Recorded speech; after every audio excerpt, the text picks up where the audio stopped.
Revista Nacional. A rede da notícia via satélite para todo o Brasil. Os principais fatos. A informação de Brasília, do país e do mundo, chegando até você. No ar, Revista Nacional. O rádio a serviço do Brasil.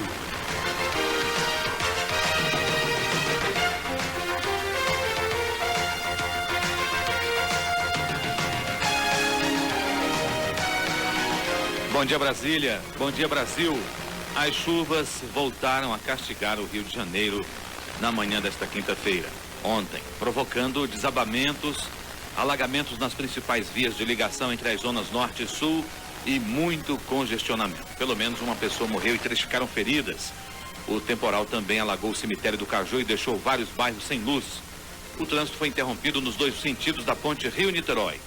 Na Tijuca, um sobrado vazio desmoronou e atingiu um casarão vizinho, onde moravam 15 pessoas. E a linha 2 do metrô ficou fora de operação pela manhã. A 7ª grande chuva deste ano no Rio de Janeiro, desta quinta-feira, paralisou a cidade na parte da manhã. Outros temporais que aconteceram no Rio de Janeiro ocorreram pela manhã, pela tarde. E também poupou o principal encarregado de encontrar saídas para livrar o Rio das enchentes, o prefeito Luiz Paulo Conde, que estava em Brasília quando o caos começou a se instalar na cidade do Rio de Janeiro. E por telefone, o prefeito acompanhou a inundação e o sofrimento de quem tentou chegar ao trabalho. Ele decretou estado de alerta e disse que não vai pedir ajuda federal. O prefeito do Rio de Janeiro, Luiz Paulo Conde, disse que estão confundindo a cidade do Rio com o estado do Rio. As chuvas que causaram mais problemas foram em Macaé e em Petrópolis. No Rio de Janeiro, disse o prefeito, temos problemas por causa do El Ninho. E será que foi mesmo por causa do El Ninho? Vamos conversar agora com Francisco Quixabá, da Previsão do Tempo do Instituto Nacional de Meteorologia. Francisco, bom dia. Bom dia. Essas chuvas no Rio de Janeiro aconteceram mesmo por causa do El Ninho? Olha, essas chuvas que estão ocorrendo no Rio de Janeiro são decorridas de uma frente fria que está atuando naquela região, entendeu? Agora, como nós estamos num período climático que o El Ninho está favorecendo a grande concentração de chuvas em algumas áreas da região sul e sudeste do país, essas chuvas o volume de água pode ter sido aumentado pela influência do El Ninho. Agora, as altas temperaturas que vêm sempre ocorrendo aí no Rio de Janeiro e São Paulo também. Agora, esse temporal que caiu no Rio, causando transtorno, pode se repetir nas próximas horas, hoje, por exemplo? Lá no Rio de Janeiro ou não? Olha, para hoje nós não estamos prevendo ainda chuva para o Rio de Janeiro, entendeu? Não, né? Não, nós não estamos prevendo chuva. Ainda chuva para o Rio de Janeiro? Chuva. Embora que o volume de água não seja tão forte quanto de ontem, mas hoje ainda tem chuva prevista para ir para o Rio de Janeiro. E passando o dia de hoje, a previsão é de tempo melhor lá para o Rio de Janeiro? A tendência seria o tempo e diminuindo a chuva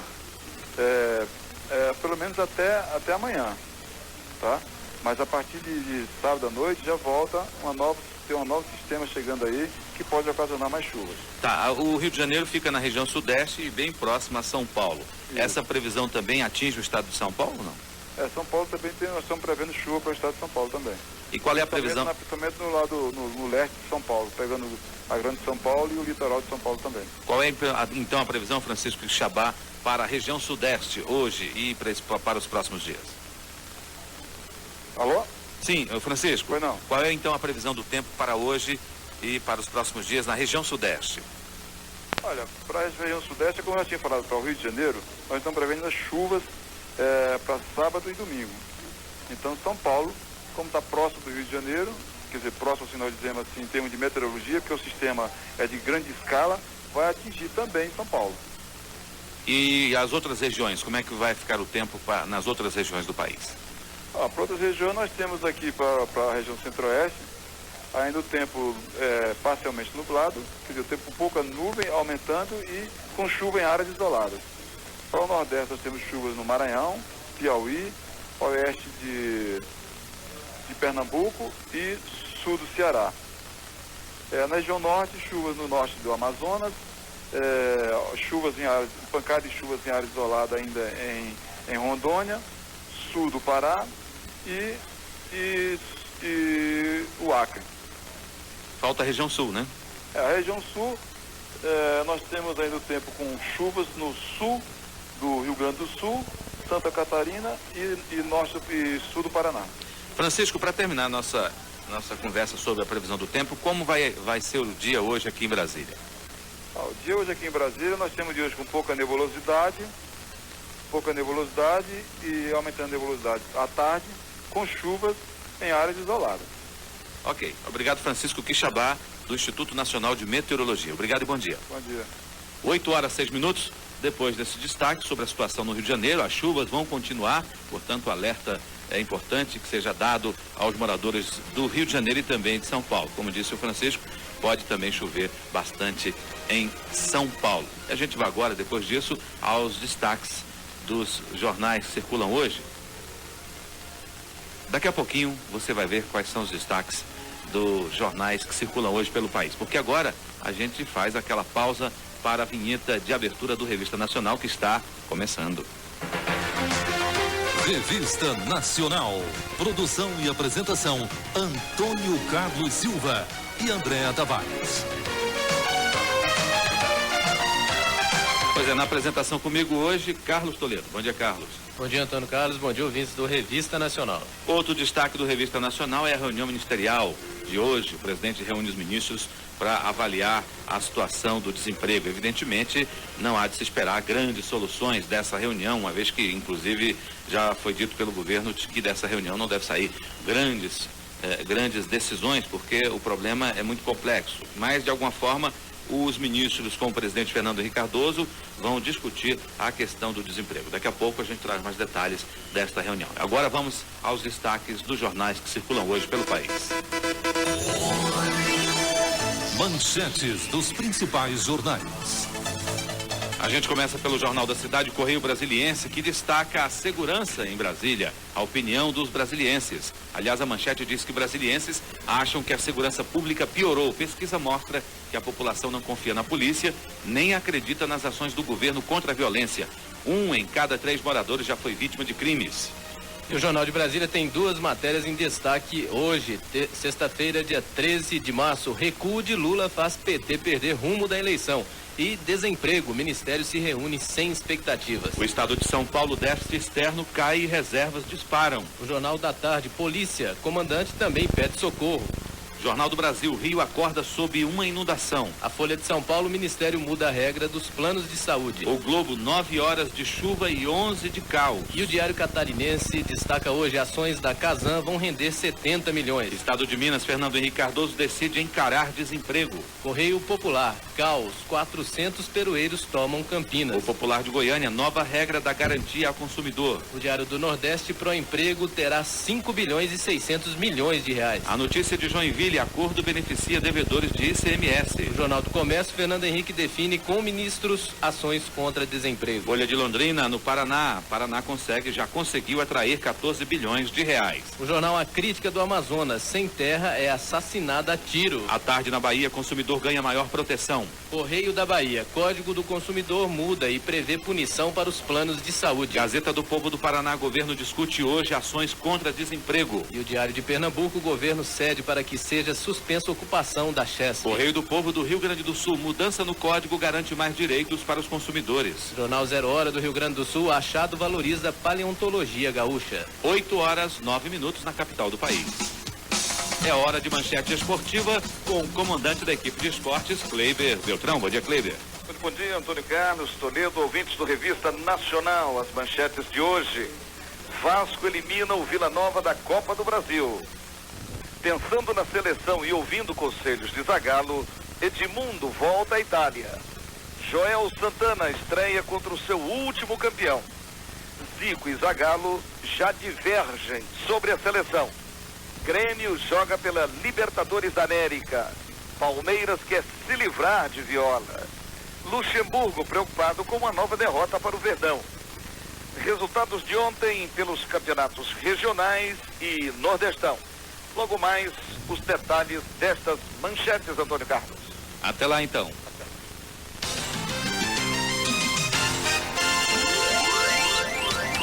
Aeroportos.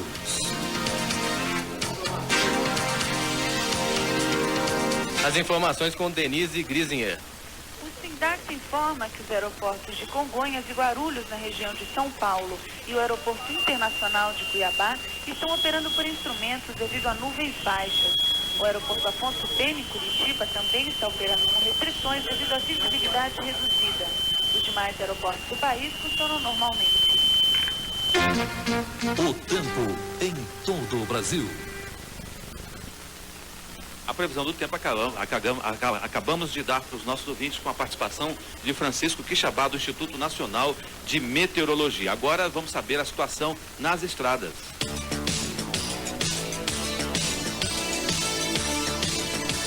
Situação nas estradas.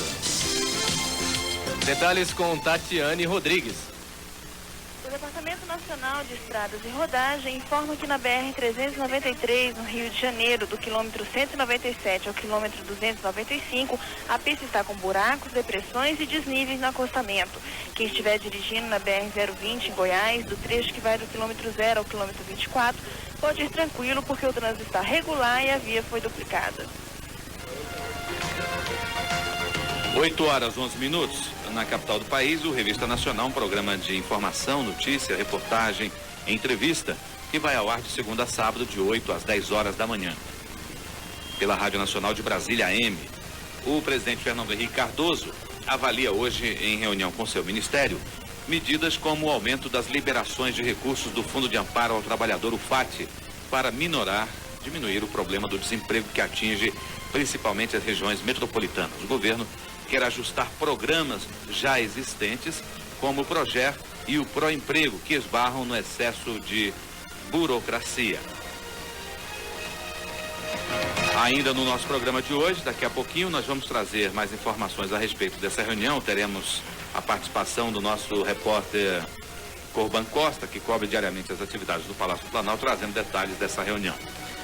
E o Ministério da Justiça muda a regra dos planos de saúde. A matéria está publicada hoje no jornal Folha de São Paulo e a informação dá conta de que o Ministério da Justiça deve publicar até segunda-feira, o Ministério da Justiça deve publicar portaria que proíbe limites para o tempo de internação hospitalar em contratos de plano de saúde. O tempo de internação terá de ser definido pelo médico. A medida integra um conjunto de 14 cláusulas contratuais que serão consideradas abusivas, segundo o Código de Defesa do Consumidor. A lei já cita outras 16 situações desse tipo. A modificação atinge também contratos que estabelecem prazos de carência na prestação de serviços quando o consumidor atrasa prestações. Em caso de serviços emergenciais, essenciais, melhor dizendo, como energia elétrica, o fornecimento não poderá ser cortado. Segundo o Ministério, as medidas procuram seguir posições já tomadas pelos PROCONs e pelo Ministério Público em defesa do consumidor. Passam 13 minutinhos das 8 horas, 8h13. Vamos ao intervalo comercial, daqui a pouco a gente volta para mais informações sobre o problema das chuvas no Rio de Janeiro com José Carlos Cataldi e os destaques da capital carioca, também os destaques de São Paulo com Álvaro Bufará, e aí nós vamos fazer um giro por Brasília para saber quais são as informações principais de hoje, desta sexta-feira, dia 13 de março de 98. Daqui a pouquinho.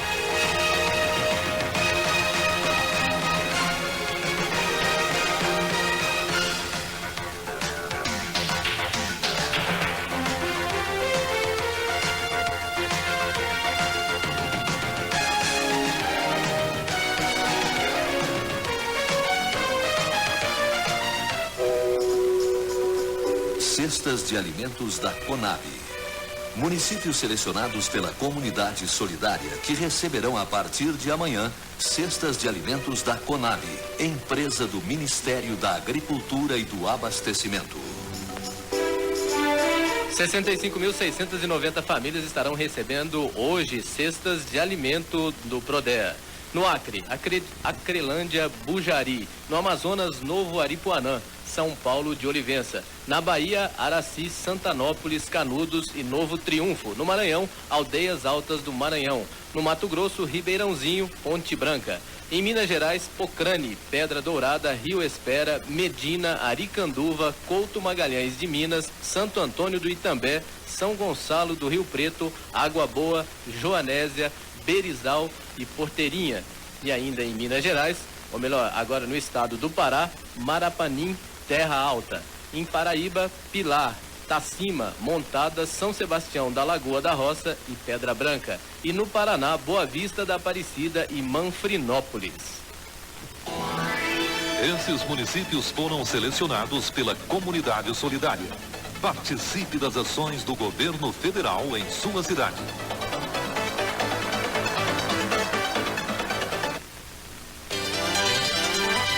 O Brasil está mudando. São mudanças importantes na economia, na política, que vão melhorar o nosso país e o seu dia a dia. O presidente Fernando Henrique Cardoso conta todas as terças-feiras o que o governo faz em benefício do povo brasileiro. Palavra do presidente, sempre às terças-feiras, às 6 da manhã. Rede de emissoras, Rádio Brás.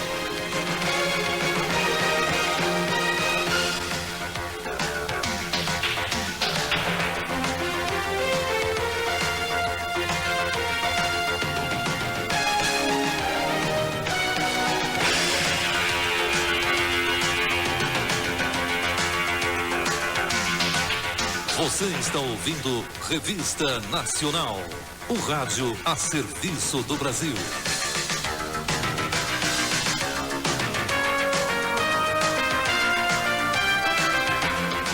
Agora são 8h17 em Brasília. Vamos até o Rio de Janeiro para os destaques da capital carioca e também a previsão do tempo. Antes, a gente informa que em Brasília a previsão para hoje é de céu nublado, a parcialmente nublado, com chuvas e trovoadas. Visibilidade boa, a temperatura variando entre a mínima de 18 graus e a máxima de 30. Vamos agora, então, à previsão do tempo e os destaques do Rio de Janeiro com José Carlos Cataldi. Bom dia, Cataldi. Bom dia, Antônio Carlos Silva. Bom dia, Brasil. A sexta-feira 13 foi antecipada para ontem aqui no Rio de Janeiro, com todo aquele temporal, né, que deixou a cidade num dia de cão. Foi uma loucura. Muita gente não conseguiu chegar ao trabalho, muitos tiveram problemas com os automóveis, alguns perderam casas e houve quem perdesse, inclusive, a vida em decorrência do mau tempo. Hoje a indicação da meteorologia aqui para o Rio de Janeiro é de céu nublado, períodos de claro, pancadas de chuva e trovoadas à tarde, aí que mora o perigo, né?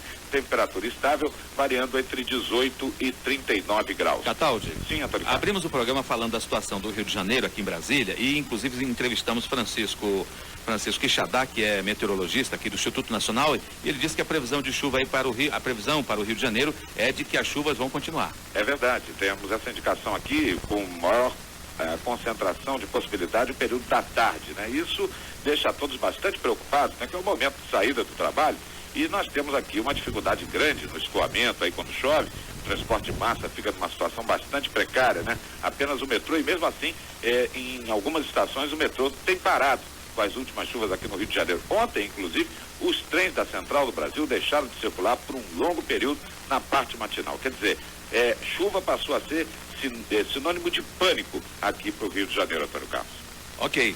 Mais alguma informação? Daqui a pouco nós voltaremos então para falar a respeito do Dia do Consumidor, né, o Dia Internacional do Consumidor, que será comemorado no domingo. Vamos conversar com o deputado Átila Nunes, que é o presidente da Comissão de Defesa do Consumidor da Assembleia Legislativa aqui do Rio de Janeiro. Voltamos com você. Até lá, 8h19, depois dos destaques do Rio de Janeiro, vamos agora aos destaques de São Paulo com Álvaro Bufará. Bom dia, Álvaro. Bom dia, Antônio Carlos. Bom dia aos ouvintes do Revista Nacional. Rio São Paulo com céu totalmente encoberto, aqui o termômetro na marca dos 23 graus. Em parte de um prédio desabou ontem em São Caetano do Sul, na Grande São Paulo, matou aí 2 pessoas que passavam pela rua e feriu outras 2. O acidente aconteceu por volta das 2h20 da tarde na Avenida Conde Francisco Matarazzo, no centro da cidade. As 2 marquises que desabaram da loja Outlet mediam cerca de 30 metros de comprimento, 1,5 de largura e 25 centímetros de espessura. A marquise do segundo andar, a 6 metros do chão, caiu primeiro e acabou levando junto a que ficava no primeiro andar. Morreram Alex dos Santos, 18 anos, e Terezinha Emilio Nakasato Chaves, de 41 anos. Ficaram feridas levemente Ficaram feridos, aliás, levemente, o eletricista Luiz Rocha da Silva, de 27 anos, e Samuel Corrêa Bispo, de 21 anos, que passavam pelo local. A princípio, os bombeiros acreditavam que Terezinha estivesse com uma criança no colo. Essa hipótese foi descartada logo depois. Os bombeiros levaram cerca de 15 minutos para retirar os 2 corpos dos escombros. As causas do acidente ainda são desconhecidas. O Instituto de Criminalística fará uma perícia no local. O laudo deve ficar pronto em 15 dias. Para o engenheiro José Gaino, da Defesa Civil, numa primeira análise, as marquises tinham ferragens insuficientes para o peso delas e apresentavam umidade. O delegado Marco Antônio Bandeiras, titular do 1º DP de São Caetano, disse que vai aguardar o laudo do Instituto Criminalístico para identificar os culpados. Uma equipe de TV que esteve no local, Antônio Carlos, nos informou que dentro das lajes que caíram ontem em São Caetano, no lugar de barras de ferro, haviam algumas estruturas de madeira, o que pode aí ter facilitado a queda dessa estrutura. E os setores de vigilância epidemiológica da região de Campinas estão em estado máximo de alerta após a confirmação do primeiro caso de dengue hemorrágica este ano.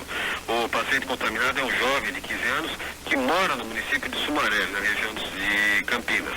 Ele contraiu o vírus do tipo 2, que é considerado um dos mais potentes no próprio município. O paciente foi medicado e passa bem. O vírus transmitido pelo mosquito Aedes aegypti pode ser letal. Voltamos aos estúdios da Nacional em Brasília. 8h21. Aliás, queda de marquise não é novidade no Brasil. E não é a primeira vez que cai uma marquise em São Paulo. Em 1992, em fevereiro exatamente, o desabamento da marquise de uma lanchonete na Lapa, zona oeste da cidade, provocou a morte de 2 pessoas e deixou outras 3 feridas. Desabou marquise também no sul do país. Uma das maiores tragédias provocadas por desabamento de marquise aconteceu em Porto Alegre, em outubro de 88. 9 pessoas morreram e outras 65 ficaram feridas por causa da queda da marquise na loja Arapuã, no centro da cidade. O acidente aconteceu quando, numa promoção de Dia das Crianças, o boneco Arapinha distribuía doces para as crianças na porta da loja. A marquise tinha 4,5 toneladas de concreto. Pedestres que passavam pela rua tiveram de socorrer os feridos sob os escombros enquanto os bombeiros não chegavam. O engenheiro responsável pela execução do projeto foi julgado 4 anos depois e condenado a 2 anos de prisão. Também no Rio Grande do Sul, na capital, em Porto Alegre, em agosto de 86, um acidente semelhante matou um bancário de 23 anos. A queda da marquise do Lloyds Bank International no centro só não provocou mais mortes porque ocorreu muito cedo, por volta de 7h40 da manhã, quando o movimento ainda era pequeno. Agora são 8h22. Vamos agora aos destaques na capital. Vamos começar chamando o repórter Corban Costa, que está no Palácio do Planalto. Corban. Bom dia, Antônio Carlos Silva. Bom dia, ouvintes do Revista Nacional. Bem, o compromisso do presidente Fernando Henrique Cardoso hoje, como você antecipou, é a reunião ministerial que acontece logo mais a 1h da tarde na Granja do Torto, aqui em Brasília. O presidente reúne pela 15ª vez desde o início do governo todo o seu ministério. Só que desta vez ele vai fazer um levantamento total de todas as ações do governo com relação à criação de emprego, principalmente os projetos do programa Brasil em Ação. São 42 projetos. O presidente quer saber quantos empregos já foram criados com esses projetos e quantos virão a ser criados também com esses projetos. O presidente Fernando Henrique Cardoso recomendou a todos os ministros que levassem todos os levantamentos relativos a esses projetos e outros para a criação de empregos. É uma verdadeira batalha contra o desemprego no Brasil. Outra solução que pode sair dessa reunião, que todos estão na expectativa, é com relação à queda de juros. O mercado está com essa expectativa desde o início da semana, porque a queda de juros promove aí um aumento das vendas do consumidor, dos consumidores, e sim aumentando a produção, e aumentando a produção aumenta a geração de empregos. Amanhã o presidente Fernando Henrique Cardoso volta ao ritmo de viagens. Às 10h da manhã ele decola para o Rio de Janeiro e às 11h20 ele chega à base aérea do Galeão. 11h40 ele vai para Petrópolis, onde chega por volta de 12h30. Ele chega no Palácio Rio Negro por volta de 12h30. Às 9h da noite ele participa da cerimônia de reabertura do Palácio de Cristal. No domingo, ao 12h30, o presidente Fernando Henrique faz uma decolagem para a fazenda São Fernando, que fica no município de Vassouras, no quilômetro 218 da BR-393. O presidente Fernando Henrique Cardoso chega a essa fazenda por volta de 1h, e às 4h ele decola para a base aérea do Galeão, devendo chegar aqui em Brasília de volta no domingo por volta das 6h da tarde. Segue você com Revista Nacional, Antônio Carlos. 8h25. O Congresso Nacional, às segundas-feiras e às sextas, especialmente, costuma ter um dia tranquilo, pouco movimento e não há praticamente nada, apenas sessões para marcação de presença. Vamos conferir se esta sexta-feira vai ser tranquila com o repórter Alexandre Lemos, que está no Congresso. Alexandre. Bom dia, Antônio Carlos Silva. Bom dia aos ouvintes do Revista Nacional. Antônio Carlos, tranquilíssima sexta-feira. Essa semana, inclusive, não foi uma semana muito proveitosa na Câmara dos Deputados, com a continuação da votação aí de primeiro turno da reforma da Previdência. Por isso, o presidente da Câmara, o deputado Michel Temer, fez um apelo aos deputados para que compareçam às sessões na semana que vem. Ontem, por exemplo, o presidente marcou sessão extraordinária pela manhã para votar emendas aglutinativas que não precisa de quórum qualificado, qualquer quórum serve para votar, mas o que aconteceu? Não houve votação por falta de quórum qualificado, quórum mínimo de 257 deputados.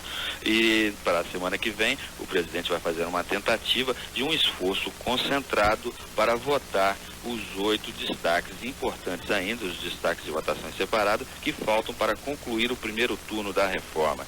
Michel Temer marcou, inclusive, Antônio Carlos, sessões extraordinárias para terça e quarta-feira à noite. A intenção do presidente é de concluir a reforma previdenciária até meados de abril, mas está caminhando a passos muito curtos, Antônio Carlos, ao contrário do Senado, que vem derrubando todas as pautas, né? Vai votando tudo, está faltando até assunto já no Senado, de tanto que votou. E a Câmara, Antônio Carlos, está devagarzinho. Vamos ver o que acontece semana que vem, vamos ver se o apelo do presidente ao esforço concentrado só na terça e quarta-feira, porque segunda, como você disse, segunda e sexta-feira, religiosamente, os deputados não estão em Brasília. Obrigado, Alexandre. Ok, Antônio. 8h27. Vamos agora ao Ministério da Fazenda para as informações econômicas com Ana Lúcia Mantovani. Ana Lúcia. Bom dia, Antônio Carlos. Bom dia aos ouvintes do Revista Nacional. A Receita Federal vai instituir, a partir de 1º de julho, o Cadastro Nacional de Pessoa Jurídica, que substitui o cartão do CGC. As empresas terão o mesmo número de inscrição junto à Receita Federal, a receita de sua respectiva unidade da Federação e ao INSS. O número desse cadastro será o mesmo do CGC e a substituição de um cadastro pelo outro deve ser efetuada até 1º de julho de 1999. A Receita Federal já divulgou a instrução normativa que cria o novo cadastro. É isso, Antônio Carlos. Segue você com Revista Nacional. Mais informações econômicas. Do Banco Central fala Adriano Gaieski. Adriano. Bom dia, Antônio Carlos. Bom dia, ouvintes do Revista Nacional. O Banco Nacional de Desenvolvimento Econômico e Social, BNDES, lança nesta segunda-feira, de 16, nova linha de crédito para empresas de software e serviços na área tecnológica. O lançamento será no Instituto Evaldo Lodge, aqui no Distrito Federal, às 3h da tarde. Para facilitar o financiamento, os empresários não vão precisar apresentar garantias reais, já que os insumos das empresas do setor são basicamente inteligência e know-how. A taxa de juros dependerá do ramo de negócio da empresa. Segue com você a Revista Nacional. Obrigado, Adriano. Vamos agora acionar a repórter Rosimeire Cavalcante, direto da redação. Rosimeire, bom dia. Bom dia, Antônio Carlos. Bom dia, ouvintes do Revista Nacional. Daqui a pouco, às 10h, o soldado da Polícia Militar, Cláudio Luiz, vai dar uma entrevista coletiva à imprensa para contar como ele e a namorada Tânia Soares, de 15 anos, foram sequestrados no início da madrugada do último sábado, em frente à casa da irmã de Tânia, numa invasão em Brasilândia por 2 rapazes. Cláudio Luiz, que estava internado no Hospital das Clínicas, dará detalhes dos requintes de crueldade dos bandidos que passaram com o próprio carro do PM em cima dele e tentaram atear fogo. Depois seguiram com Tânia Soares no porta-malas de Santana e a queimaram viva. E segue você daí com Revista Nacional. Agora, quando são 8h29, voltamos ao Rio de Janeiro para o comando do Revista Nacional com José Carlos Cataldi. Bom dia, Cataldi. Prefeito Antônio Carlos, e nós já estaremos conversando com o deputado estadual Atila Nunes Filho, ele é da Comissão de Defesa do Consumidor da Câmara Municipal, para conversar sobre o Dia Mundial do Consumidor e as recentes medidas aí que estão ampliando os poderes, né, dos PROCONs através de alguns artigos que foram introduzidos no Código. Antes, porém, vamos aos destaques da nossa pauta de hoje com Norma Neri. Bom dia, o IBGE divulga hoje os dados sobre INPC e IPCA referentes ao mês de fevereiro. E o presidente do Infraero, Dias da Silva, inaugura no Aeroporto Internacional do Rio o primeiro terminal intermodal de carga aérea, que terá capacidade para armazenar volumes de até 12 metros de altura. Termina no auditório da Petrobras a Conferência Internacional em Agricultura Sustentável em Regiões Montanhosas Tropicais e Subtropicais, com especial referência para a América Latina.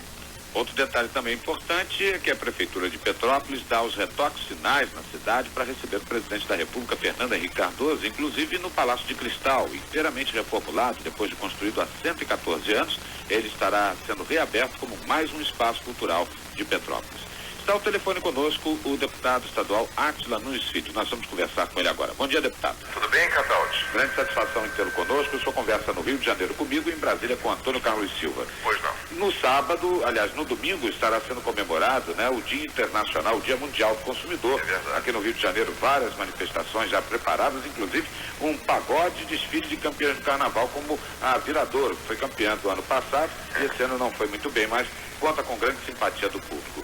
E medidas estão sendo anunciadas, né, para ampliar o efeito do Código do Consumidor, dando mais poderes aos PROCONs, estabelecendo aí situações em que os planos de saúde não possam mais fazer a farra que fazem aí com o consumidor, tendo que respeitar todas as cláusulas contratuais, não podendo impor carências e uma série de outras situações que vão talvez reduzir a questão da omissão de socorro, mesmo aqueles que estejam em atraso com os planos. Eu queria que o senhor comentasse conosco essas medidas e nos falasse sobre a eficácia dessas determinações.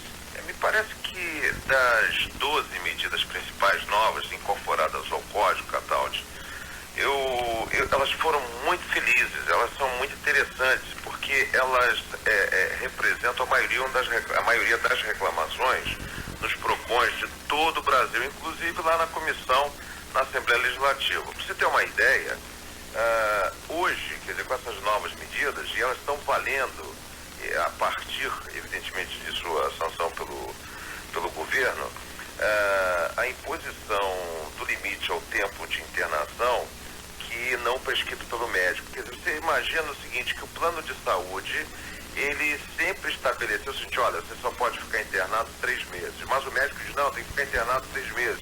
Mas o plano de saúde é que ditava as regras. Com essas novas medidas, com essa nova incorporação ao Código de Defesa do Consumidor, quem realmente detém o comando da palavra é o médico e não o plano de saúde.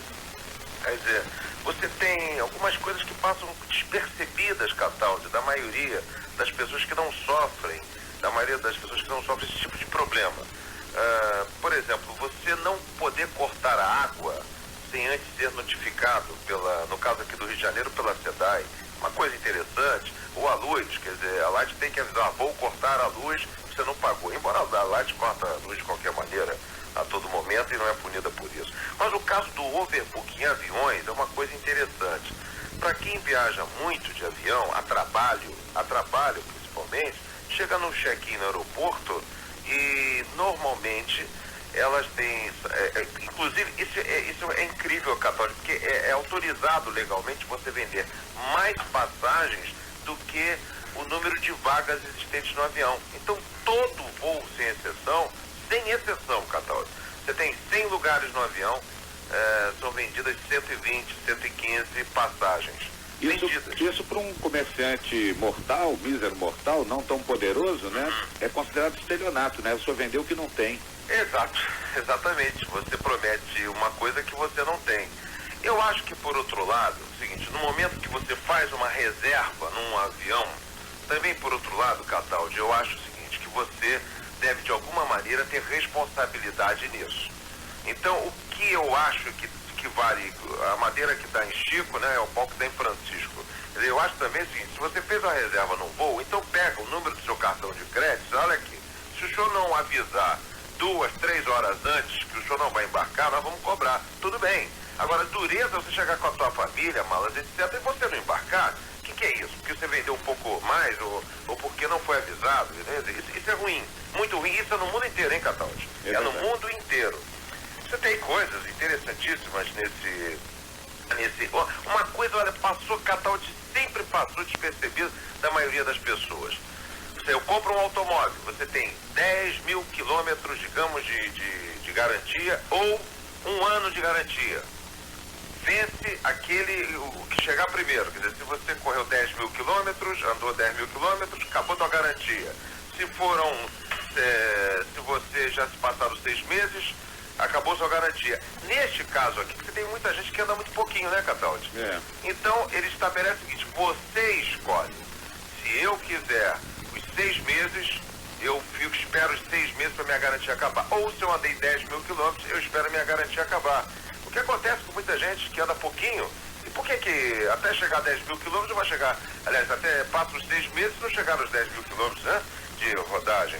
O que eu achei muito interessante também é essa questão aqui dos honorários sem ação, né? Quem faz aí contratos e naturalmente já incute ali que na cobrança administrativa possa haver também a cobrança de honorários. E o sujeito já está quebrado, já está todo ruim.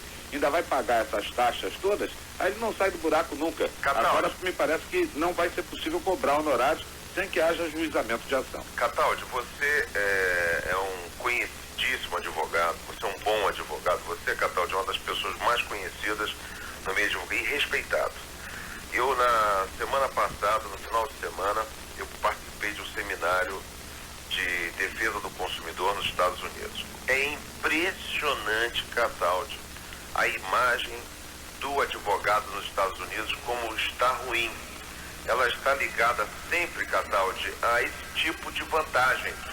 Que qualquer coisa que você faça tem que pagar uma taxa, tem que pagar alguma coisa. Esse tipo de coisa que você é obrigado a despender, às vezes, dinheiro, sem ter havido ação, sem ter havido coisa alguma. Agora, também diz o seguinte, né, Cataldi? Se você contrata um advogado para te assessorar e de repente você faz um grande acordo com as partes, quer dizer, um acordo extrajudicial em que você não concretiza a ação judicial, bem ou mal você também teve uma assessoria. Exato. Aí você contratou um médico, não é isso? É como se fosse uma consulta. Só que quem contratou aí foi o proprietário, não foi o inquilino. É verdade, você tem toda a razão. Agora, nesses 12 itens, eu acho que eles são muito interessantes, mais para a população de baixa renda. Eu gosto muito disso, quer dizer, os órgãos de serviço público te avisarem antes de cortar a luz, água. Isso eu gosto disso. Isso aí eu acho que é respeito pela dignidade do consumidor.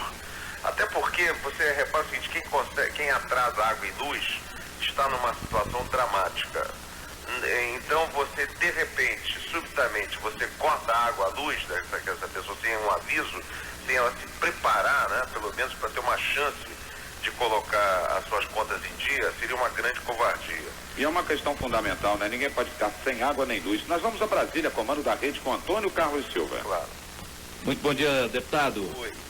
Tudo bem, satisfação tê-lo aqui no Revista Nacional. E me permita um leigo entrar na conversa de gente que entende do assunto. Pois não. Os PROCONs estão sendo fortalecidos, é uma realidade.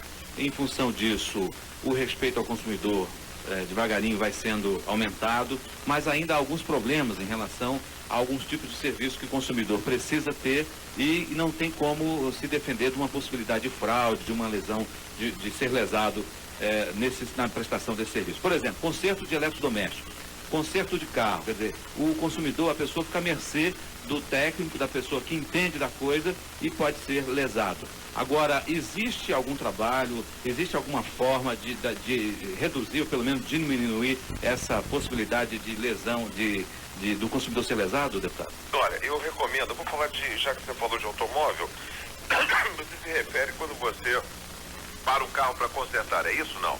Pode ser em qualquer situação, quer dizer, quando a pessoa não entende nada de automóvel, está sujeito a... Deixa eu te falar uma coisa, isso já acontece muito. Eu tenho um hábito muito forte, até porque se eu recomendo às pessoas, eu faço isso comigo mesmo. Eu não faço absolutamente nada, mas não compro coisa alguma que não tenha um documento. Nada, absolutamente nada. Há poucos dias atrás, teve um serralheiro na minha casa para consertar uma janela, e eu pedi a ele por escrito o orçamento, tudo direitinho. Um serralheiro, não importa, tem que pegar nada. No caso de quando você para um carro para consertar e você não entende nada de mecânica, você tem que pedir, a primeira coisa, um orçamento. E jamais, em tempo algum, pague aquilo que você não autorizou por escrito. Não pague. Essa história, doutor, aqui nós tivemos fazer junto com a revisão do seu carro, mas aproveitamos e consertamos aqui a parafuseta da rebimboca, não sei o que, virar brequim. Você vai dizer, vocês consertaram porque vocês quiseram, eu não vou pagar coisa alguma. Agora, quando o serviço é necessário para que o carro saia funcionando, Davi? Bom, ele vai ter que fazer para você, colocar isso num papel, não é isso? Sim. Então, no momento que ele bota no papel, isso eu queria te alertar. Quem bota no papel isso, ele corre o risco de ser checado a sua necessidade ou não, você concorda? Se eu digo que você está com necessidade de operar apêndice, né? Você sai dali, consulta outro médico e dá uma olhadinha se tem coisa. Você tem esse risco. Então, na hora que você bota escrito alguma coisa, é para te dizer o seguinte, a responsabilidade de quem está receitando isso para o teu carro já aumenta. E você pode estar certo, se o cara está de má fé, ele recua. Essa regra vale inclusive para conserto de eletrônicos, eletrodomésticos. Agora, eu reconheço, é difícil. Quer dizer, você pega um rádio, uma televisão, um videotape, você leva numa loja dessa, você tem que fazer o seguinte, o orçamento. O grande drama, eu vou dizer qual é o grande drama que o código não consegue resolver. Você manda o videotape para fazer um orçamento. Eles fazem a chamada garimpagem. Aí pegam algumas peças do seu videotape e colocam outras peças defeituosas.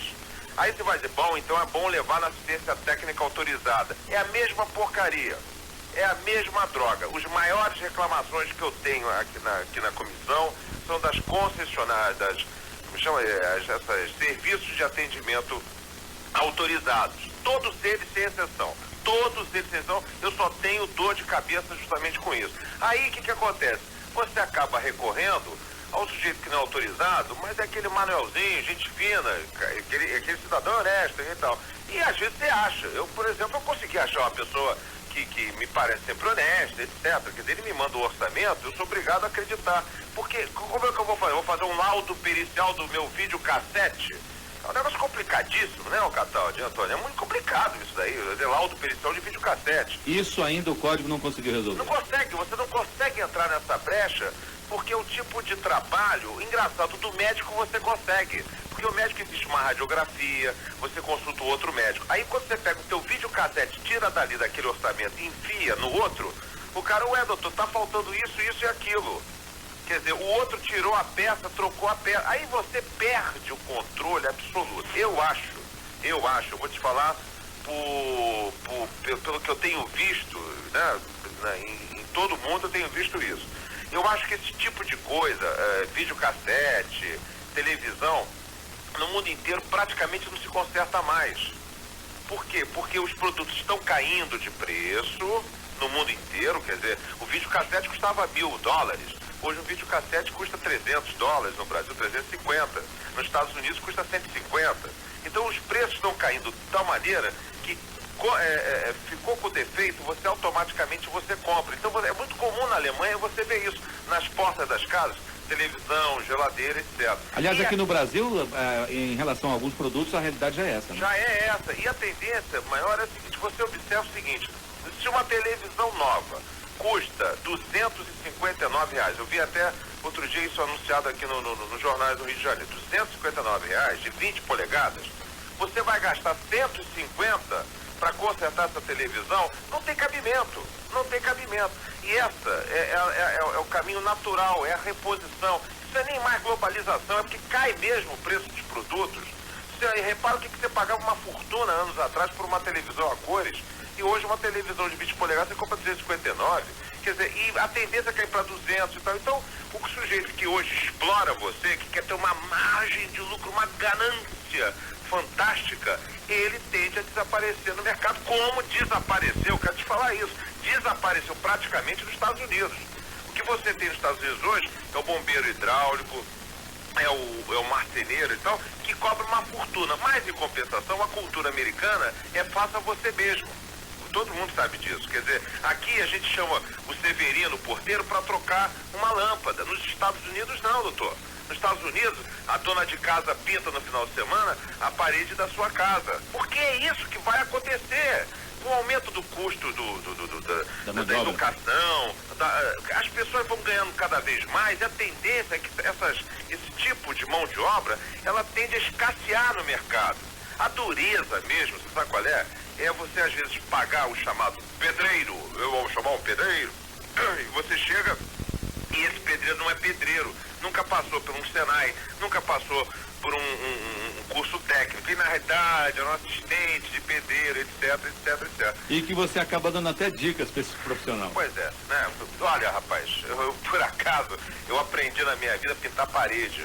Eu nunca fui pintor de parede não, mas uma vez eu li tanto sobre isso, que eu estava fazendo uma reforma na minha casa, que eu li uma dessas revistas especializadas e aprendi como se pinta a parede. E chamei o cara para pintar a minha parede. Ele pintou exatamente como não deveria pintar a parede. É claro que ele não teve nenhum curso técnico, não teve nada, mas isso é um problema do Brasil todo, que tende a desaparecer. Nós vamos acabar daqui a mais uns anos a pintar nossas próprias paredes. Nós vamos consertar os nossos válvulas de vaso sanitário. Nós vamos consertar a bica da nossa pia que pinga e a gente não sabe fazer nada. Não sabe por enquanto, que nós vamos aprender a fazer. E a pessoa chega aqui e cobra 30, 40 reais para consertar um pingo de pia. Que é isso, rapaz? 30 reais é um quarto de um salário mínimo. Absurdo. Então, 30 reais, você pensa, não sei quanto você ganha, você é jornalista. Pensa bem, quanto vale 30 reais no seu salário? Que é isso? Por um pingo para trocar uma carrapeta que eles chamam, né? Aqui no Rio de Janeiro? Não pode. Então tem que haver uma reação do consumidor em relação a isso. Deu 30 reais de orçamento, não, velho, tá caro. Olha, eu vou te dizer, eu tô me alongando, Cataldi, me perdoe. Eu comprei esses ventiladores de teto, paguei 34 reais. O sujeito para instalar quis cobrar 20. Eu falei, não instalo, acabou, não instalei. Agora, sabe o que eu vou tentar arriscar no final de semana? Graças a Deus tem essa instituição maravilhosa chamada Severino no Brasil, né? Vou chamar o cara lá embaixo, na portaria, vou subir aqui, vou ler as instruções atenciosamente, vou me munir aqui de chave de fenda, parafuso e um terço, né, para não levar um choque. Mas o que você quer que eu faça? Como é que eu pago 34 no ventilador? Eu vou pagar 20 para instalar o bichão, rapaz? Não tem Não dá. Deputado, eu quero agradecer os seus esclarecimentos aqui de Brasília, nós da Revista Nacional de Brasília, e o senhor retoma a conversa com o Cataldi no Rio de Janeiro. Tá bom. Deputado, eu instalo por 5. Eu tô falando demais hoje, né? Olha, a Eunira ligou de Ipanema rapidamente, até para pedir aqui um esclarecimento ao senhor. Se essas medidas dos planos de saúde entram em vigor para todo mundo ou só para quem começou a pagar? Não, todo mundo. Isso aí é o chamado direito retroativo mesmo. Então entra em vigor a partir de segunda-feira, quando sai publicação oficial. Para quem já pagou, quem já tá na parada. Tá certo. Tá bom? Obrigado, deputado Atilano. Tchau, irmão querido. Desculpa eu ter me alongado tanto, Cataldi. E um bom divertimento aí na instalação do ventilador no fim. Ou então você é eletrocutado aqui. Um abraço. Bom dia. Antônio Carlos, são 8 horas e 48 minutos agora no Rio de Janeiro. 8 horas e 48 minutos em Brasília. Obrigado, Cataldi. Até daqui a pouco em Nova Rede. Até daqui a pouco. Na sequência do Revista Nacional, vamos a um intervalo comercial. Daqui a pouco a gente volta trazendo informações sobre a saúde nos municípios. Não é a saúde dos municípios, é a saúde pública dos cidadãos nos municípios.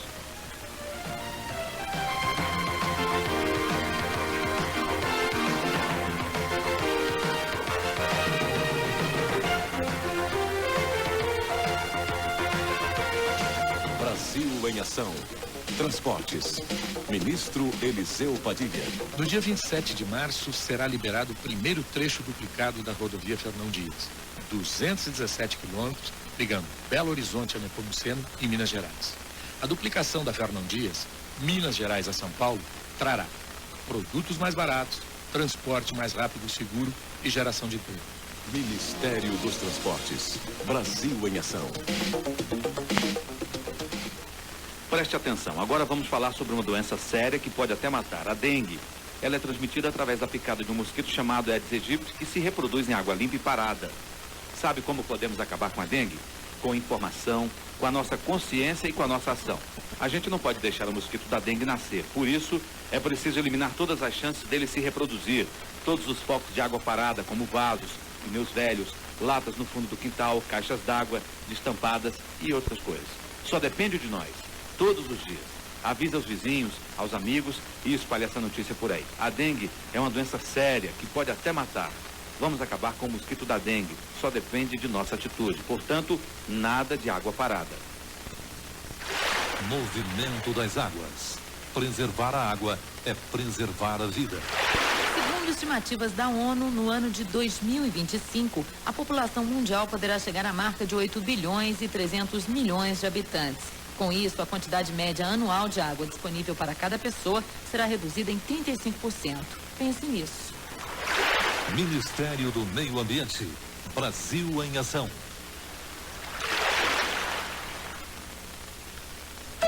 Você faz parte do Conselho Municipal dos Direitos da Criança e do Adolescente? É membro do Conselho Tutelar? Preencha o questionário do Ministério da Justiça preparado em conjunto com o IBAN. O Brasil precisa saber como funcionam esses conselhos, que dificuldades enfrentam. Com a sua ajuda, o Ministério da Justiça poderá atender melhor a criança e ao adolescente da sua cidade. Procure a Prefeitura, peça o questionário. Secretaria Nacional dos Direitos Humanos, Ministério da Justiça.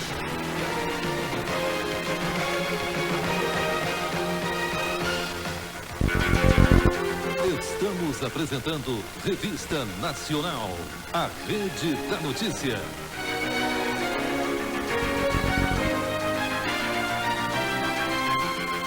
Agora faltam 9 minutos para as 9 horas. Revista Nacional, entrevista. A gente conversa agora com o deputado Elcio Gasparini, que é do PSDB de São Paulo, sobre a situação da saúde, o sistema de saúde nos municípios. Ele é presidente da Associação Brasileira dos Municípios. Deputado, bom dia. Bom dia, Antônio Carlos. Deputado, a imprensa tem divulgado que a situação da saúde não é das boas, há muitos problemas, e eu vi alguns depoimentos criticando a municipalização da saúde, o Sistema Único de Saúde. Eu queria ouvir do senhor qual é o diagnóstico seu em relação a esse SUS, Sistema Único de Saúde, se realmente ele está enfrentando problemas que mereceriam, vamos dizer assim, uma reavaliação do sistema. Antônio Carlos, primeiro a defesa que eu faço da descentralização da saúde, né? Ou a municipalização, não só da saúde, mas de todas as ações administrativas federais. O Brasil é um país muito grande, com grandes diferenças regionais. E de administrar de forma descentralizada é maior loucura. Já ficou provado no passado que não deu certo. Os erros que estão acontecendo ainda hoje na saúde não são culpas da municipalização. Pelo contrário, eu ouvi desde o ex-ministro Adib Jatene que passaram a administrar a saúde nas cidades onde eles assumiram isso, reduziram as fraudes e aumentou a eficiência. E o próprio ministro atual, doutor Albuquerque, ele tem dito a mesma coisa. Agora, deputado, uma queixa que eu tenho escutado é a de que houve o repasse de responsabilidades, mas não está havendo o correspondente repasse de recursos. Essa é que é a verdade. Então, veja bem, no momento em que se dá a atribuição ao município, é importante que vá um recurso correspondente. E isso não está acontecendo não só na saúde, mas na educação, na assistência social, nos diversos setores que estão sendo descentralizados. Isso é um problema de legislação, deputado? Não só de descentralização, mas ninguém quer perder o poder. E quem está no caixa é que tem o poder político. A própria máquina governamental, apesar do presidente Fernando Henrique Cardoso querer fazer a descentralização e definir-se como municipalista, a máquina federal não quer perder esse poder. Então ela transfere as obrigações, mas mantém o mais possível o dinheiro. Tanto é que no Fundo de Estabilização Fiscal, para equilibrar o orçamento da União, o Ministério da Fazenda buscou no FEF retirar dinheiro que pela Constituição é das prefeituras para equilibrar o orçamento da União. São absurdos como esses que fazem faltar recurso para executar as tarefas municipalizadas.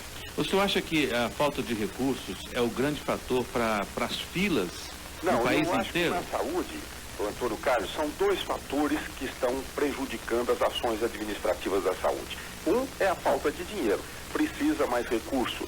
E para isso é só comparar com os outros países onde funciona bem a saúde. O percentual per capita do Brasil, que os poderes públicos investem na saúde, é muito pequeno.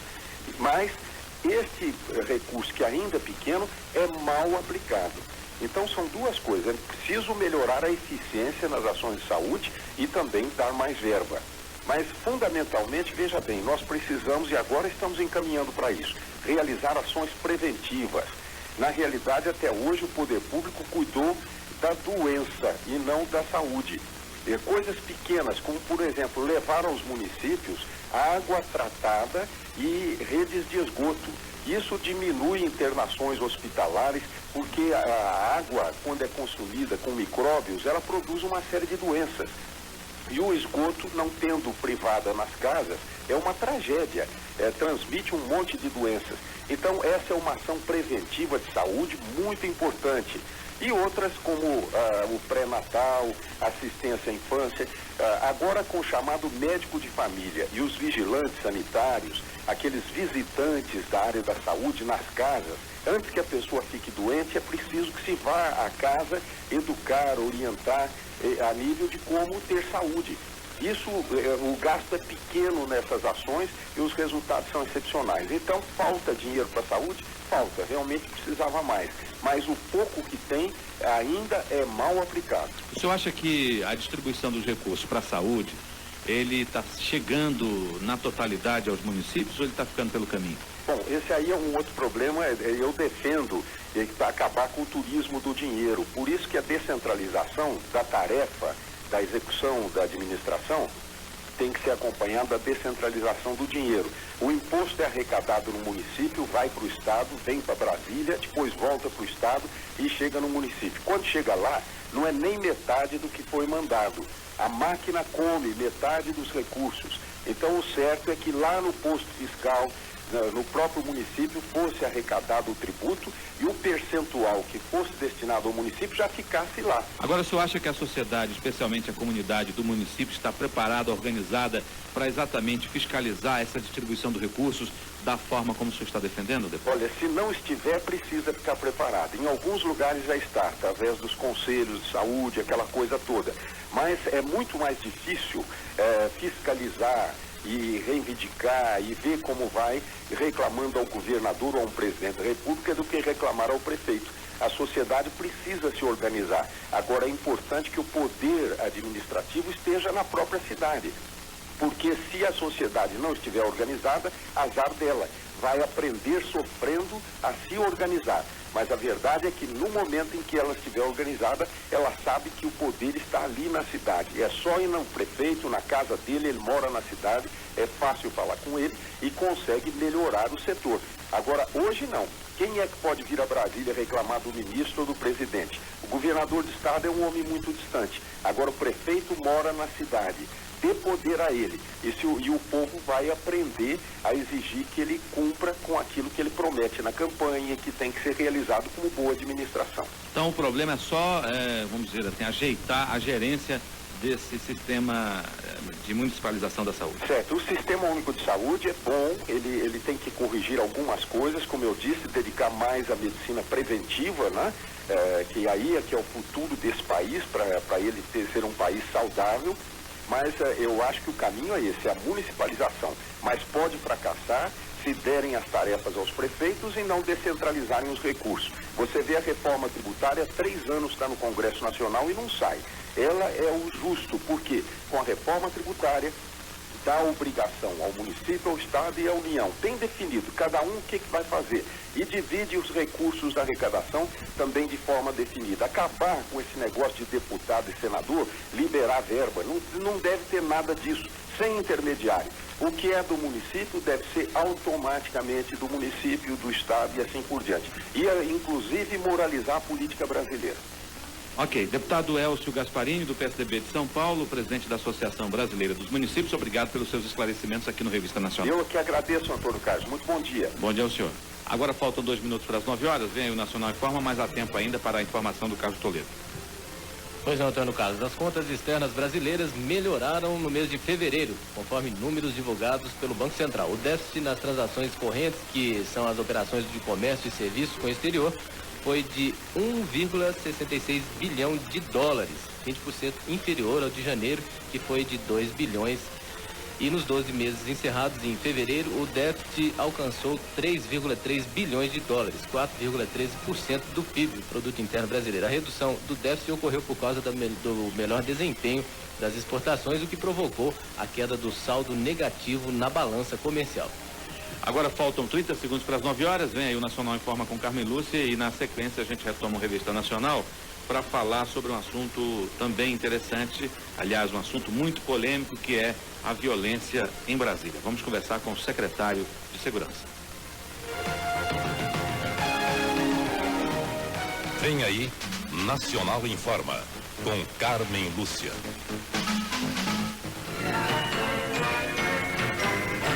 Atenção, emissoras da Rede Rádio Brás. Dentro de 5 segundos, o Nacional Informa.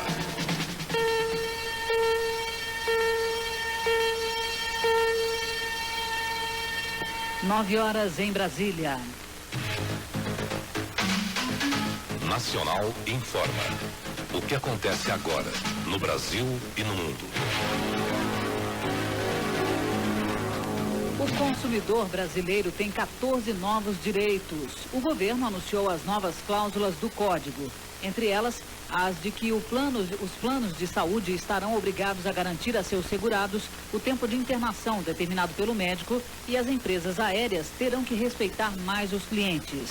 A partir de agora também, a família que atrasar o pagamento da conta de água, luz ou telefone não pode ter o serviço cortado sem aviso prévio. O presidente Fernando Henrique Cardoso faz hoje a 15ª reunião ministerial de seu governo. No encontro, que começa às 13h, o presidente vai avaliar com o seu ministério medidas como o aumento das liberações de recursos do Fundo de Amparo ao Trabalhador, FAT, para minorar o problema do desemprego, que atinge principalmente as regiões metropolitanas. O governo quer ajustar programas já existentes, como o PROGER e o Pró-Emprego, que esbarram no excesso de burocracia. O processo de cassação do deputado Sérgio Naia não será concluído até o dia 25, como previa o presidente da Câmara, Michel Temer. A estratégia da defesa do deputado é protelar ao máximo o processo de cassação, tido pelos congressistas como irreversível. A questão só irá ao plenário da Câmara depois que todas as testemunhas forem ouvidas. Não há previsão para o desfecho do caso ainda neste mês. No Rio, as chuvas castigaram a cidade. Ruas e avenidas ficaram debaixo d'água, provocando um dos maiores engarrafamentos já enfrentados pelos cariocas. Choveu durante 8 horas. De manhã, as principais ruas de acesso ao centro ficaram bloqueadas por causa dos alagamentos. Um prédio de 2 andares caiu e matou uma pessoa. Começa em São Paulo, neste final de semana, uma conferência sobre o uso de drogas e as suas consequências. A 9ª Conferência Internacional de Redução de Danos Causados pelas Drogas começa neste fim de semana no Renascença São Paulo Hotel, na capital paulista. Durante 5 dias, estarão na pauta de debates a transmissão do HIV por via sanguínea, o sistema prisional, a redução dos problemas de saúde causados pelas drogas e os direitos humanos. De acordo com a organização do evento, como esta é a primeira vez que a conferência acontece na América do Sul, o principal enfoque será dado à cocaína e à redução dos danos causados à saúde pelas drogas nos países em desenvolvimento. Dados da Coordenação Nacional de AIDS do Ministério da Saúde indicam que cresce o número de casos de AIDS adquiridos via agulhas não descartáveis de usuários de drogas. No Brasil, os casos diagnosticados desde 1980 chegam a 21,9%, a segunda maior forma de contaminação da doença. De Brasília, Beatriz Borges. Taça Libertadores da América. O River Plate da Argentina e Aliança Lima do Peru empataram em 1-1 na noite de ontem em Lima, capital peruana. Valdir Sáenz abriu o placar a favor do Aliança no início do segundo tempo. Poucos minutos depois, o Rangel empatou para a equipe argentina. Comissão de investigação dos Estados Unidos conclui relatório apontando 2 pilotos militares norte-americanos como responsáveis pelo acidente de um teleférico em Calavese, no norte da Itália, que matou 20 pessoas.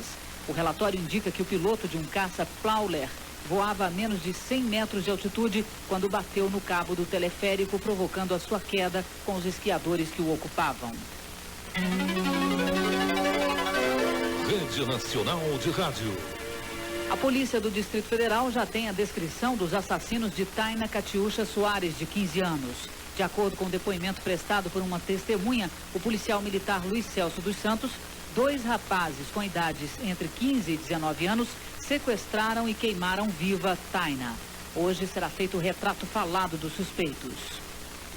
Termina na segunda-feira as inscrições para o vestibular extraordinário da Universidade Católica para o curso de Psicologia. São 50 vagas de manhã e 50 vagas à tarde. A taxa de inscrição é de R$ 95. O exame será no sábado e domingo seguintes, dia 21 e dia 22. E o resultado sai uma semana depois, dia 28. Informações pelo telefone 356-9184. 9h05 agora. Próxima edição do Nacional Informa às 10 horas. Até lá.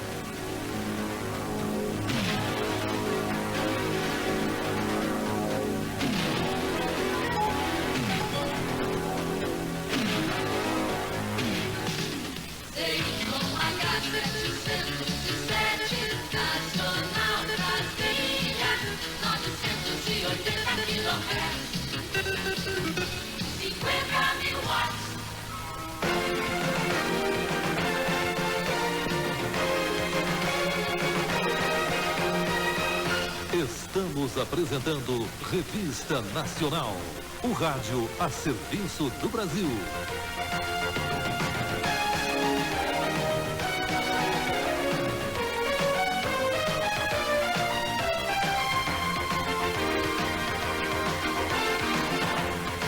Nove horas 5 minutos, vamos até Campo Grande, no Mato Grosso do Sul, para as informações de Marília de Castro. Bom dia, Marília. Bom dia, Antônio Carlos. Bom dia, ouvintes da Rádio Nacional de Brasília.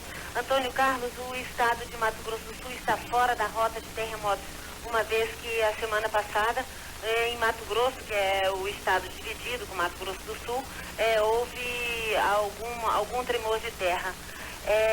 O Mato Grosso do Sul está numa posição privilegiada no globo terrestre, a exemplo do resto do Brasil, e dessa forma passará por abalos sísmicos de pequenas proporções e bastante esporádicos. A observação é do geólogo da Universidade Federal de Mato Grosso do Sul, Paulo Bogiani.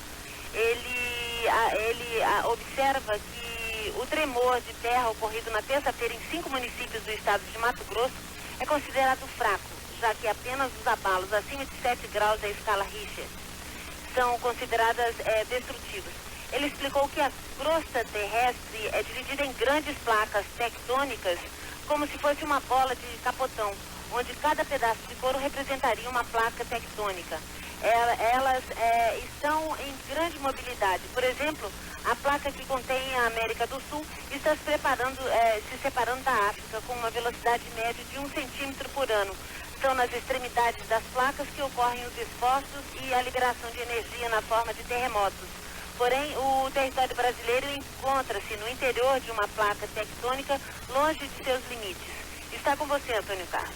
Obrigado, Marília. Informação interessante aí sobre a possibilidade de terremoto no estado do Mato Grosso do Sul. Como disse Marília, Mato Grosso do Sul não corre esse risco, pelo menos a garantia dos técnicos. 9h07. O nosso correspondente Sérgio Oliveira, de Alagoas, Maceió, capital, tem participado do nosso programa e trazido informações sobre a Assembleia Legislativa, escândalo atrás de escândalo. Vamos ver se a novidade dele de hoje é de Assembleia Legislativa. É isso mesmo? Qual é a de hoje, Sérgio? Pois é, a Marília acabou de falar de abalos sísmicos lá no nosso querido estado do Mato Grosso, né? Graças a Deus ele não vai para os outros estados. Mas aqui na Assembleia Legislativa todo dia tem um abalo sísmico de escândalo, de corrupção, de ilegalidade, de nepotismo. Eu nunca vi isso em lugar nenhum. Agora, eu estou perplexo. Aliás, ontem me dizia, eu participei do Fórum Nacional das Secretarias de Trabalho, inclusive a doutora Ana Pediano está aqui, o professor João Todorol, enfim, as autoridades da área estavam aqui, e comentava-se como é que Alagoas pode ter tido uma Assembleia tão infeliz como a atual. Agora, abalo sísmico na terra faz cair um bocado de coisa, né? Pois é, mas e aí, fez cair alguma coisa?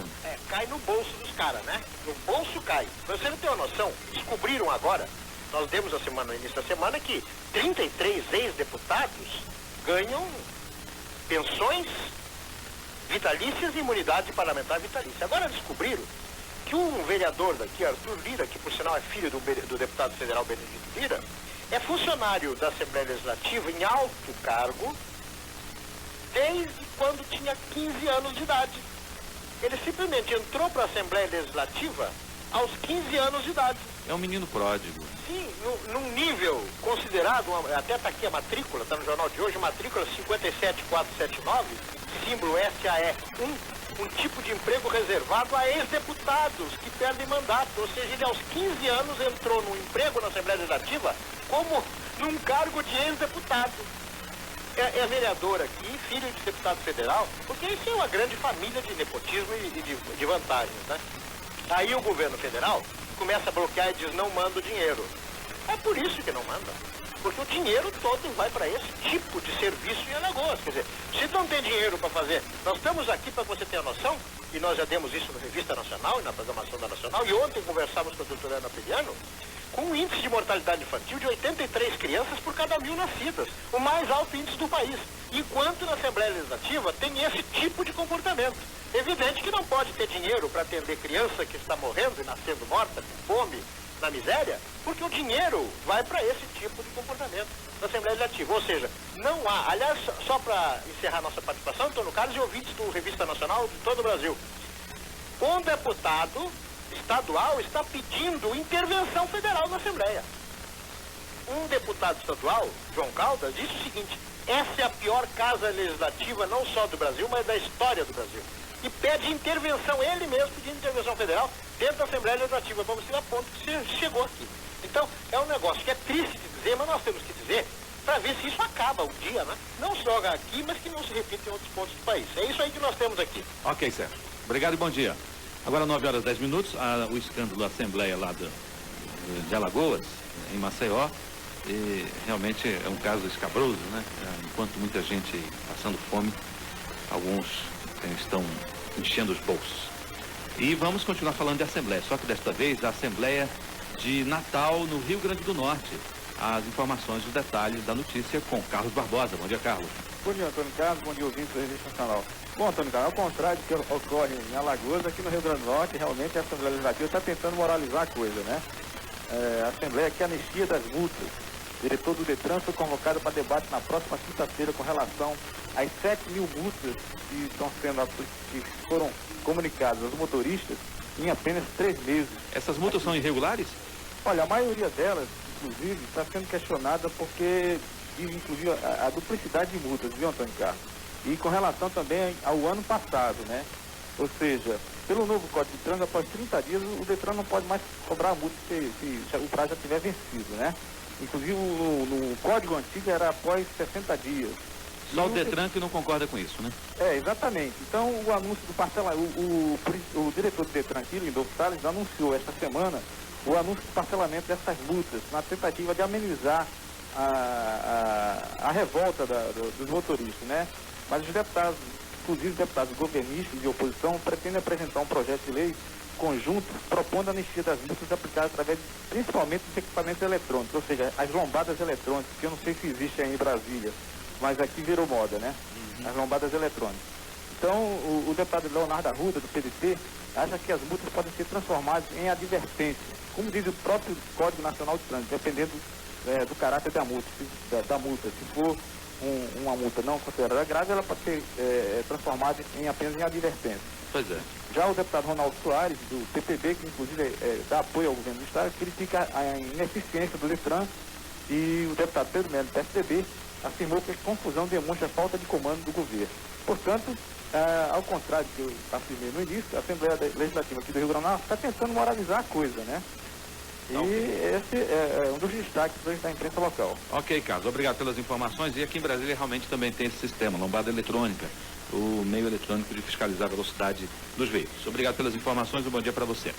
Agora são 9h03, vamos ao intervalo comercial. Na sequência a gente volta para falar de segurança pública, um assunto de interesse nacional. Vamos conversar com o secretário de Segurança de Brasília, mas com certeza a violência é um problema que atinge o país inteiro. Até já.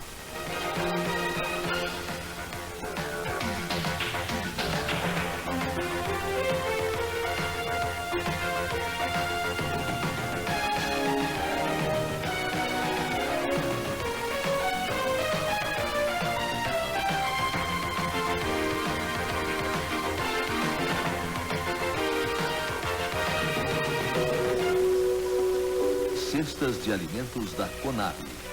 Municípios selecionados pela Comunidade Solidária que receberão a partir de amanhã cestas de alimentos da Conab, empresa do Ministério da Agricultura e do Abastecimento. São 65.690 famílias que estarão recebendo hoje cestas de alimento da Conab. No Paraná, Boa Vista de Aparecida e Manfrinópolis. Em Pernambuco, Jurema, Verdejante, Brejão e Buíque. No Piauí, Murici dos Portelas, Porto Alegre do Piauí, Monsenhor Hipólito e Padre Marcos. No Rio Grande do Norte, Carnaubais, Afonso Bezerra, Bento Fernandes, Pedra Preta, Boa Saúde e São José do Campestre. Em Roraima, Caracaraí e Iracema.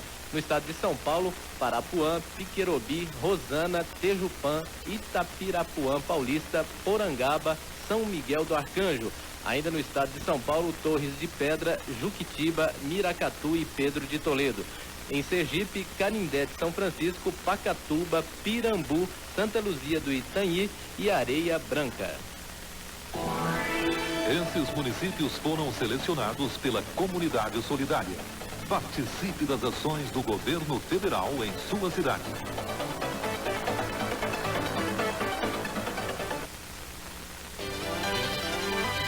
O Brasil está mudando. São mudanças importantes na economia, na política, que vão melhorar o nosso país e o seu dia a dia. O presidente Fernando Henrique Cardoso conta todas as terças-feiras o que o governo faz em benefício do povo brasileiro.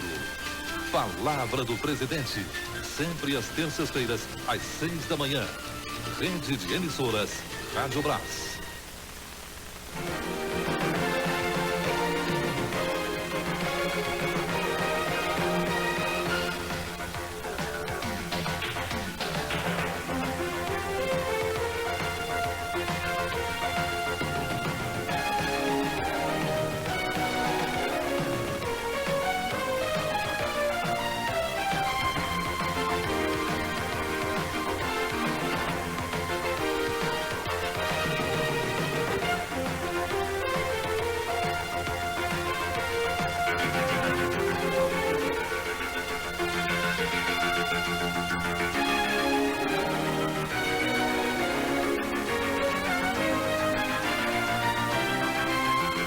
Você está ouvindo Revista Nacional, o rádio a serviço do Brasil. 9h16 em Brasília, conosco a partir de agora também a Rádio Nacional do Rio de Janeiro. Revista Nacional, entrevista. Brasília presenciou nos últimos dias alguns crimes violentos e que abalaram a população. Aliás, a violência não é um privilégio, não é uma situação apenas de Brasília. O Brasil inteiro vive essa situação. Rio de Janeiro também é outro exemplo. E nós temos na linha agora o secretário de Saúde, de Segurança Pública, melhor dizendo, secretário de Segurança Pública do Distrito Federal, que é o doutor Roberto Aguiar, para falar conosco exatamente sobre essa realidade na capital do país e também das providências do governo em relação a esses crimes bárbaros que aconteceram recentemente aqui no Distrito Federal. Doutor Roberto Aguiar, bom dia. Bom dia, meu caro. Satisfação tê-lo aqui no programa, doutor Roberto. Eu sou seu ouvinte agora pela primeira vez dentro do programa. Muito obrigado. Doutor Roberto, estamos em rede para todo o Brasil, via satélite, e a Rádio Nacional também está nessa transmissão, na transmissão dessa entrevista. A minha primeira pergunta é o seguinte: qual é a providência da Secretaria de Segurança Pública, quais foram as providências em função desses casos, 3 casos com mortes violentas aqui no Distrito Federal? Você abriu muito bem o programa, e realmente, se você olhar o crescimento da violência no Distrito Federal, não que não exista, mas ele é compatível com a demografia. A grande questão que apareceu foi um tipo novo de delito, inclusive, o que cria a maior sensação de insegurança e cria na população um sentimento de falta de qualidade de vida e medo. Em função disso, nós estamos com uma série de medidas bem precisas para resolver essa questão. Primeira coisa, a grande reclamação que nós temos é falta de polícia nas ruas. Embora a gente faça o máximo possível, a Ilha Brasília, até mesmo por suas características de ser uma cidade muito espalhada, não aparece grandes contingentes de polícia militar. Mas nós estamos fazendo 2 atos, já fizemos, em 2 sentidos. Primeiro, é que todos os requisitados da Polícia Militar voltam e diminuímos drasticamente, já ontem, todo o sistema administrativo. Todos aqueles soldados, agentes que estão trabalhando na esfera administrativa vão também trabalhar na esfera operacional. Além disso, a gente já vem trabalhando, nós não estamos agindo em função desse problema. Nós estamos com um problema, resolvendo problemas de reequipamento, de falta de recursos humanos, onde a Polícia Civil sofre muito com isso, com o concurso público que já está em andamento, em combate e equipamento, em função do combate de uma série de problemas bem práticos. Vou dizer uma coisa para você, em Brasília, no Distrito Federal, os crimes têm 3 vetores ligados a ele: álcool, droga principalmente álcool e droga, e o terceiro vetor que é complicado é arma de fogo. Né? Secretário, a aquisição de equipamentos, o aumento do policiamento, ou seja, colocar mais policiais nas ruas, são suficientes para conter esse índice de criminalidade? Não. O que eu acho é o seguinte, nós estamos fazendo todo um treinamento geral de todas as corporações, elas mesmas estão fazendo isso. Agora, eu vou ser franco com você. Essa violência na sociedade, ela só tem razão de ser, só consegue ser superada com o diálogo com a comunidade. Daí todo o trabalho que nós estamos de implantação de uma segurança comunitária. Isto porque há um conjunto de delitos que nós não podemos dar conta. Eu vou dizer uma coisa que, dado que você vai perceber isso. 70% dos estupros, inclusive tivemos infelizmente um hoje, de ontem para hoje, são dentro de casa, e esse foi dentro de casa. 45% dos homicídios são dentro de casa. Então não é um problema policial, é um problema muito mais amplo que a sociedade tem que estar com a gente para denunciar, para dialogar, para sugerir, como nós estamos fazendo reuniões constantes com todas as regiões administrativas de Brasília, todas as cidades, estou indo inclusive agora para Ceilândia, mas a questão é que é de uma violência de base e que polícia sozinhos, sem a participação da cidadania, não tem o menor sentido. Daí porque nós estamos criando, já há a criação de alguns, agora nós vamos terminar a criação de conselhos comunitários de segurança e, de outra parte, nós estamos nessas reuniões com todas as regiões administrativas para fazer uma tarefa que a gente já fez a primeira, que é a criação de uma sala de cidadão. No fundo é uma grande ouvidoria que já está funcionando há mais de um ano, mas como as distâncias são grandes, nós vamos colocar em cada região administrativa. Por outro lado, eu acho algo importante, vocês da imprensa, a imprensa ajudar a gente na mobilização. E nós temos a possibilidade de fazer isso, porque nós já temos um exemplo que deu certo, que é a paz no trânsito. Brasília, o Distrito Federal, hoje é um exemplo para o Brasil. É a única cidade onde as pessoas passam nas faixas, atravessam e os carros param. Onde nós reduzimos 50% das mortes no trânsito, que, aliás, diga-se de passagem, causadas 80% por álcool, né? Direção de pessoas alcoolizadas. Então, essa mesma mobilização que nós fizemos com paz no trânsito, agora nós estamos pensando no paz nas ruas. Agora, acho importante também um paz nos lares, porque os delitos domésticos têm uma alta incidência no Distrito Federal. Estamos conversando com o secretário de Segurança do Distrito Federal, Dr. Roberto Aguiar, sobre a violência em Brasília, e também ele está falando conosco sobre as suas opiniões em relação às razões, às causas dessa violência no país. Vamos agora ao Rio de Janeiro para as perguntas de José Carlos Cataldi. Perfeito. Eu gostaria de primeiro cumprimentar o Dr. Roberto Aguiar. E eu também a você, meu caro. Dr. Roberto, Nova York resolveu um sério problema de segurança pública, né? A partir do momento que começou a punir os casos mínimos, né? Porque entendeu que os mínimos podem levar aos máximos. E no momento os juristas notáveis do Brasil estão discutindo aí reduções nos chamados crimes hediondos. Eu pergunto ao senhor como é que o senhor enfrenta esse problema. Acha que realmente está na hora de rever e atenuar esses casos ou manter a gravidade das penas hoje aferidas? Então vamos primeiro com relação à tolerância zero. O sistema em Nova York, eu estive lá inclusive estudando isso, tem uma característica fundamental. É que as pessoas têm coragem de denunciar. E existem canais como nós estamos criando aqui, e certamente o Rio de Janeiro também tem até uma tese a respeito dos telefones do Rio de Janeiro, que são as denúncias, porque realmente a questão é que se a comunidade não se mobiliza, você não pode pensar que a polícia, seja de onde for, tem olhos para ver os pequenos escaninhos da vida da sociedade. Então, a tolerância zero só é um processo, e ela só vem na medida em que a população não aceita comportamentos que venham agredir a harmonia da sociedade. Então eu vejo o seguinte, a tolerância zero é possível, mas mesmo que se nós fizermos a tolerância zero só do lado da polícia, ela não vai ser tolerância zero, porque tolerância zero são para atos de pequenos crimes que muitas vezes a polícia não está presente para presenciar e autuar.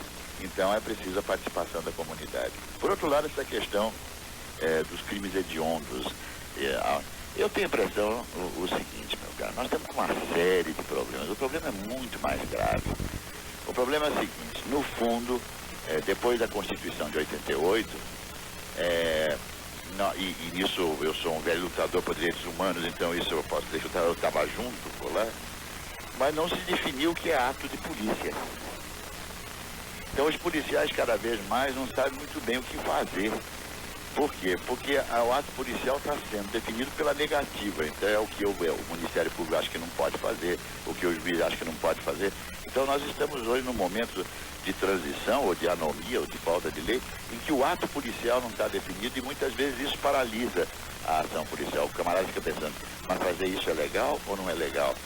Qual é o limite da abordagem? Eu posso encostar na pessoa ou não posso? Porque tem alguns membros do Ministério Público que acham que não pode fazer abordagem. A abordagem agora é um negócio virtual, falar de longe só. E assim por diante, tem 1000 interpretações, falta uma definição. Segundo, são as leis brasileiras que têm 2 problemas fundamentais, principalmente as leis penais. Primeiro, com milhares de recursos, as pessoas os perigosos acabam ficando soltos e os que não são perigosos acabam ficando presos, porque os perigosos geralmente têm advogados bons que acabam por soltar as pessoas. Então essa montanha de recursos, de instâncias que existem, que praticamente frustra a segurança, porque a gente prende, a gente entrega a justiça e no dia seguinte você está na rua de novo. Não que os juízes estão errados, estão aplicando uma lei absolutamente inadequada. Terceiro, no caso específico dos crimes hediondos. Eu acho que os crimes hediondos, o problema é que a questão não está muito bem posta. De um lado, uns acham que deve diminuir a pena e tal, e do outro lado, outros acham que deve ainda até acirrar mais ou manter o sistema como está. Meu ponto de vista é o seguinte, eu acho que a pena tem que ser individualizada. Eu acho que, no fundo, há pessoas que irão continuar sendo perversas e essas não devem ter grandes benefícios. As pessoas que não conseguem mudar. Existem psicopatas soltos, vocês não fazem ideia, certamente você como jornalista conhece tão bem quanto eu. Do outro lado, há casos recuperáveis. Eu acho que nós podemos criar uma flexibilização, mas no Brasil não. No Brasil sempre é norma geral, e aí é uma forma que nós temos que encaixar no terno 42 todas as situações, independentemente do tamanho do corpo. Talvez flexibilizar a lei. Eu tenho a impressão, inclusive, que para se implantar aqui qualquer esquema de tolerância zero, né, nós teremos que ter realmente um sistema de penas alternativas bem intenso, no sentido de dar realmente punibilidade com essa pena alternativa nos casos menos graves, e abrir espaço nas penitenciárias para os casos mais sérios, porque até por uma questão de não ter espaço, existe uma certa tendência de política penitenciária em que se abrande a penalidade a certos crimes em função de não haver espaço para colocar as pessoas recolhidas. Olha, meu cara, você falou uma verdade. No fundo, nós já temos uma lei de execuções penais hábil para a aplicação de penas alternativas. Já temos mudanças dessa lei que dão mais alternativas. Eu acho que, vou lhe contar uma coisa, eu acho que nós somos terrivelmente conservadores, sabe? Que no fundo os juízes só pensam mais em prender e multar, parece que foram tatuados com isso. E poucos são os juízes e ao que eu quero aqui homenageá-los, que tem essa visão da possibilidade da pena alternativa. Que no fundo eles têm medo, então, é sempre naquela visão, parece que são seguranças, né? Será que o camarada vai cumprir ou não? Tem formas as mais diversas. Nos Estados Unidos, você que estava falando em Nova York, tem uma pulseirinha. Põe uma pulseirinha no sujeito, eles acompanham onde está o sujeito o tempo todo. E está em pena alternativa, prestando serviços comunitários, por exemplo. Agora, é preciso que isso se aplique. Mas também é preciso lembrar, meu caro, que isso não é uma panaceia também. Quer dizer, Alguns pensam que a pena alternativa vai resolver tudo. Não, é um elemento fundamental a aplicação constante, e enquanto pena alternativa for notícia, ela não está sendo aplicada. Quer dizer, a hora que ela entrar no cotidiano, mas isso ainda não resolve, porque nós temos um problema de fundo do próprio sistema jurídico, da própria estrutura do processo penal, que dificulta. Porque é preciso lembrar também que o sistema de segurança não é só a polícia, ele abrange também o Ministério Público e a magistratura. E os três falam linguagens diferentes, cada um puxando para o seu lado. E eu acho que nós temos que encarar tudo isso sob uma ótica da cidadania para criar um sistema que efetivamente puna quem deve, mas proteja o cidadão e seja rigorosamente planejado para poder recuperar. Nós aqui, por exemplo, trabalhamos através da FUNAP, Fundação da Amparo Preso, nós não pensamos em presídio sem pensar em educação e trabalho.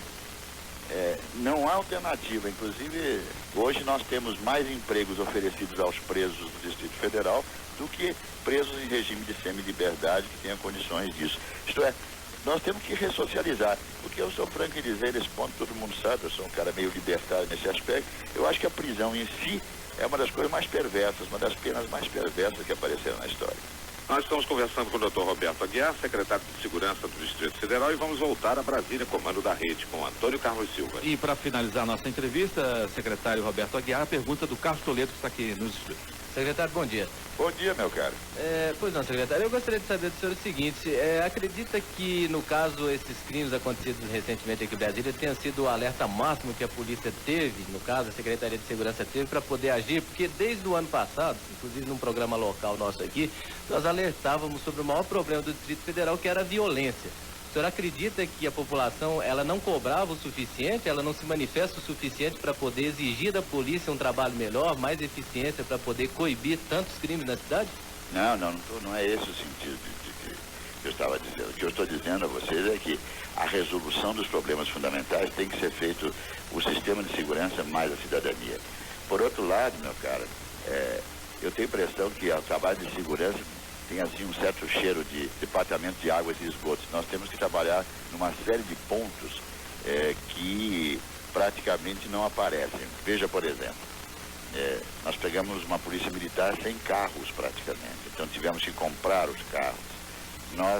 Nós tomamos uma polícia militar que ainda não tinha certos treinamentos fundamentais, como no programa Paz na Escola, que hoje diminuiu em 300% os delitos nas escolas aqui. Tivemos de treinar esse pessoal. Nós pegamos um corpo de bombeiros absolutamente sucateado, os melhores bombeiros da América Latina com os piores equipamentos. Agora as coisas estão caminhando para equipar bombeiros de uma forma que sirva às comunidades. Nós pegamos a Polícia Civil absolutamente sem gente. É um negócio impressionante. Hoje nós temos problemas do tipo de criar uma delegacia e não tem delegado para colocar lá dentro. Então o que acontece? Conseguimos articular, porque como você bem sabe, o financiamento da segurança pública no Distrito Federal, é feito pela União, convencer a União para abrir um concurso para preenchimento de parte dos claros que existem. Então esse concurso já está em andamento, né? Tá certo.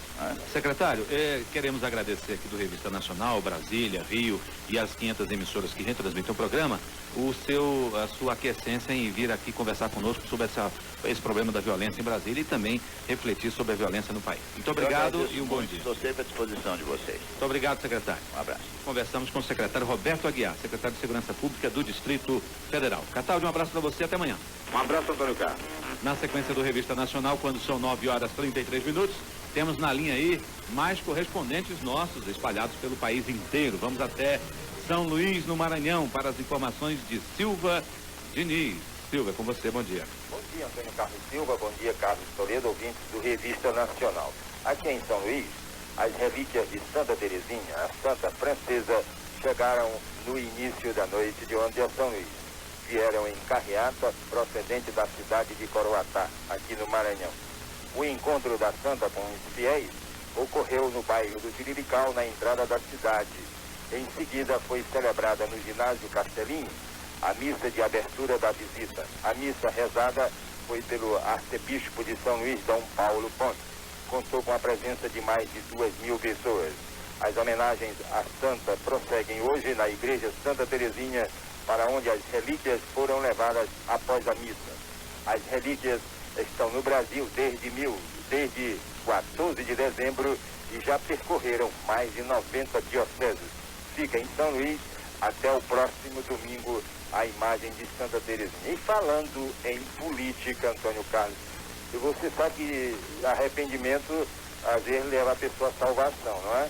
Então, o vice-prefeito da capital maranhense, o deputado federal Domingos Dutra, do PT, chegou a uma conclusão, caiu numa real de que cometeu um grande erro político ao abandonar o seu mandato de deputado federal para assumir um cargo no executivo aqui maranhense. Para ele, a sua conquista do cargo de vice-prefeito foi um grande atraso político para a sua carreira. Infelizmente, ele disse que está constatando que foi um prejuízo e uma frustração este sacrifício em face do desarranjo da frente ética na eleição estadual aqui no Maranhão. O grande problema do Dutra é que ele é o vice do Dr. Jacques, o Dr. Jacques é do PDT e já anunciou seu apoio ao senador Epitácio Cafeteira ao governo do estado do Maranhão. E o Dutra, com o PT, que está rachado em duas bandas aqui em São Luís, não vai apoiar o Cafeteira ao governo do estado. Querem sair com um candidato próprio. Está aí a frustração do Dutra. E eu fico por aqui, Antônio Carlos. Desejo a você e aos ouvintes do Revista Nacional um bom dia e um bom trabalho. Igualmente. Agora 9h35 e de São Luís do Maranhão vamos para Florianópolis, em Santa Catarina. A nossa correspondente André Quicheri traz informações sobre a reunião de SPCs, Serviços de Proteção ao Crédito. É isso, André? Bom dia. Bom dia, Antônio Carlos. Carlos Toledo e ouvintes do Revista Nacional.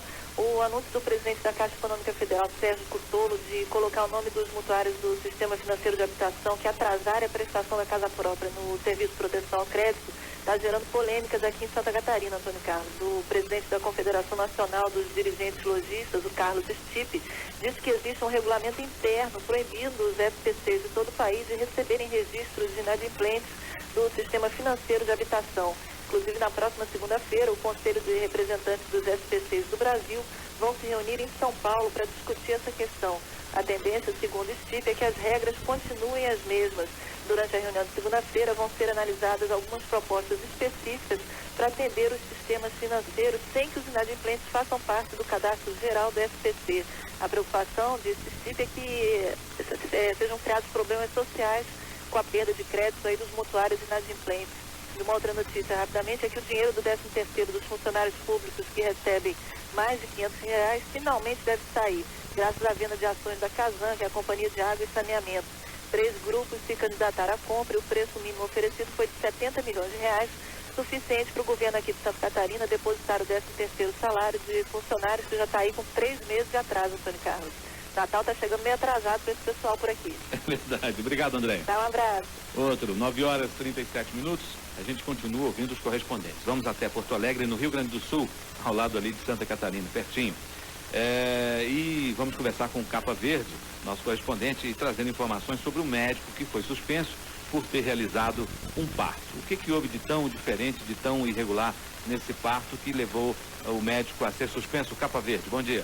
Bom dia, Antônio Carlos, tudo bem? Tudo tranquilo. Bem, na verdade houve um ruído aí na nossa comunicação, Antônio Carlos, não foi um Aliás, é um ruído normal, porque você está falando de muito longe, em Porto Alegre. É verdade. Amigo, é o seguinte, você deve estar lembrado, a semana passada eu fiz um boletim contando um caso fantástico de uma menina, de uma mãe de 20 anos que teve o seu filho no saguão do Hospital Fêmea aqui em Porto Alegre. Foi um assunto que repercutiu muito aqui em Porto Alegre. E nós citamos, inclusive, casos aqui de Brasília e tal. Exatamente. Você contou uma história aí da periferia da capital, né? Uhum. Pois é, agora saiu a sindicância, o resultado da sindicância instaurada pelo Grupo Hospitalar Conceição, que é do Ministério da Saúde. E a sindicância, a direção do hospital, decidiu suspender por 30 dias os 30 médicos que estavam de plantão naquela madrugada, quando a menina essa de 20 anos, na verdade, teve um parto no saguão, atendida por outras mães e mães de mães, mães de parturientes que aguardavam no saguão e usaram como panos as bandeiras do Brasil e do Rio Grande do Sul.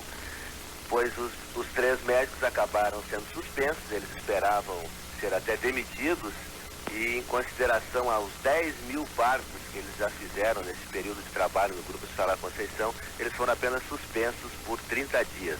Os diretores determinaram ainda que cópias do relatório da sindicância fossem enviadas ao Conselho Regional de Medicina para que seja avaliado se houve infração ética e ao Ministério Público para julgar se o estabelecimento está atuando de forma adequada.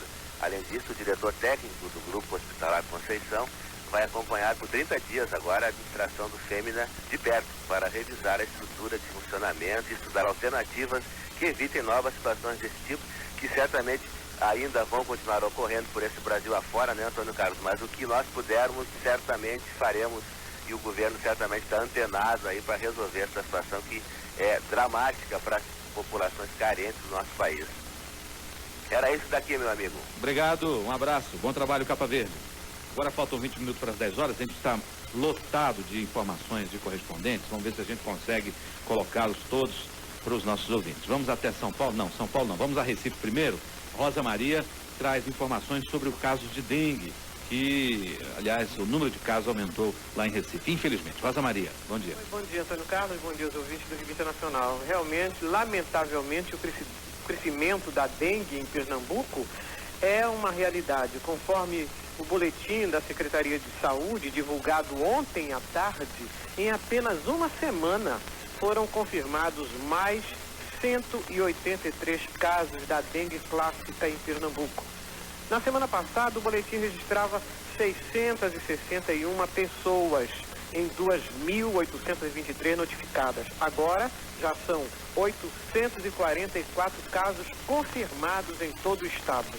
E a coordenadora do programa de combate à dengue, a Vânia Benigno, ela informa que o aumento de casos é de 27,8%.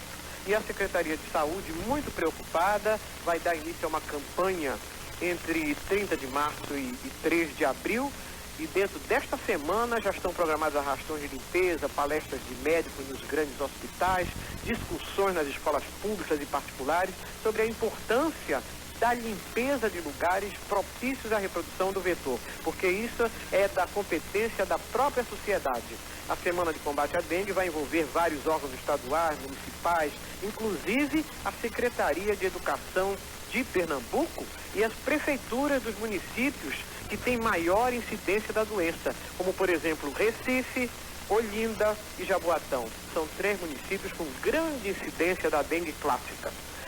São essas as notícias. Lamentavelmente, a dengue crescendo e o inverno chegando por aqui pelo estado de Pernambuco. Obrigado, Rosa. Muito bom dia para você, obrigada. Bom dia. Agora faltam 18 minutos para as 10 horas da manhã. Na sequência do Revista Nacional, temos a participação de mais um correspondente. Vamos até Belém do Pará, norte do país. Vamos lá conversar com o nosso correspondente Eduardo Elcio e que traz um assunto interessante. Eu peço a atenção dos ouvintes. Atenção, Eduardo Elcio, bom dia. Bom dia, Revista Nacional, bom dia, Antônio Carlos. Realmente, companheiro, o assunto é de muita importância para a região norte do país, já que está envolvendo a Sudam. Nós estamos aqui com um convidado especial, que é o superintendente Arthur Torinho da Sudam, que teve a semana passada decretado o sequestro de seus bens de conta bancária, não só dele, mas de 19 funcionários da Sudam, envolvendo inclusive o ex-superintendente. Torinho, qual é a sua posição e o que o senhor acha dessa atitude do Ministério Público do Mato Grosso, que vem apontando irregularidades praticadas em algumas empresas incentivadas lá naquele estado?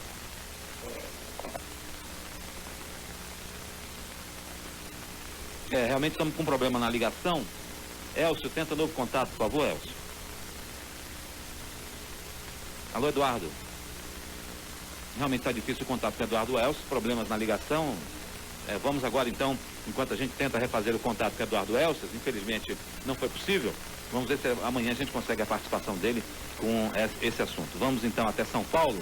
Álvaro do Pará traz informações e uma entrevista também interessante sobre a Feira da Saúde, que vai acontecer em São Paulo. Álvaro, é com você. Ok, nós voltamos a falar de São Paulo, onde o nosso contato é com Dirceu Torrecilhas Ramos, que é coordenador da Feira da Saúde do Lions Clube, da Associação Internacional de Lions Clubes.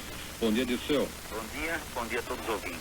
Dirceu, amanhã, sábado, vai ter uma feira muito importante e vai ser feita em vários estados do Brasil. Eu gostaria que você falasse a respeito dessa feira. Bom, os Lions Clubes pelo Brasil todo fazem feiras da saúde durante o ano todo.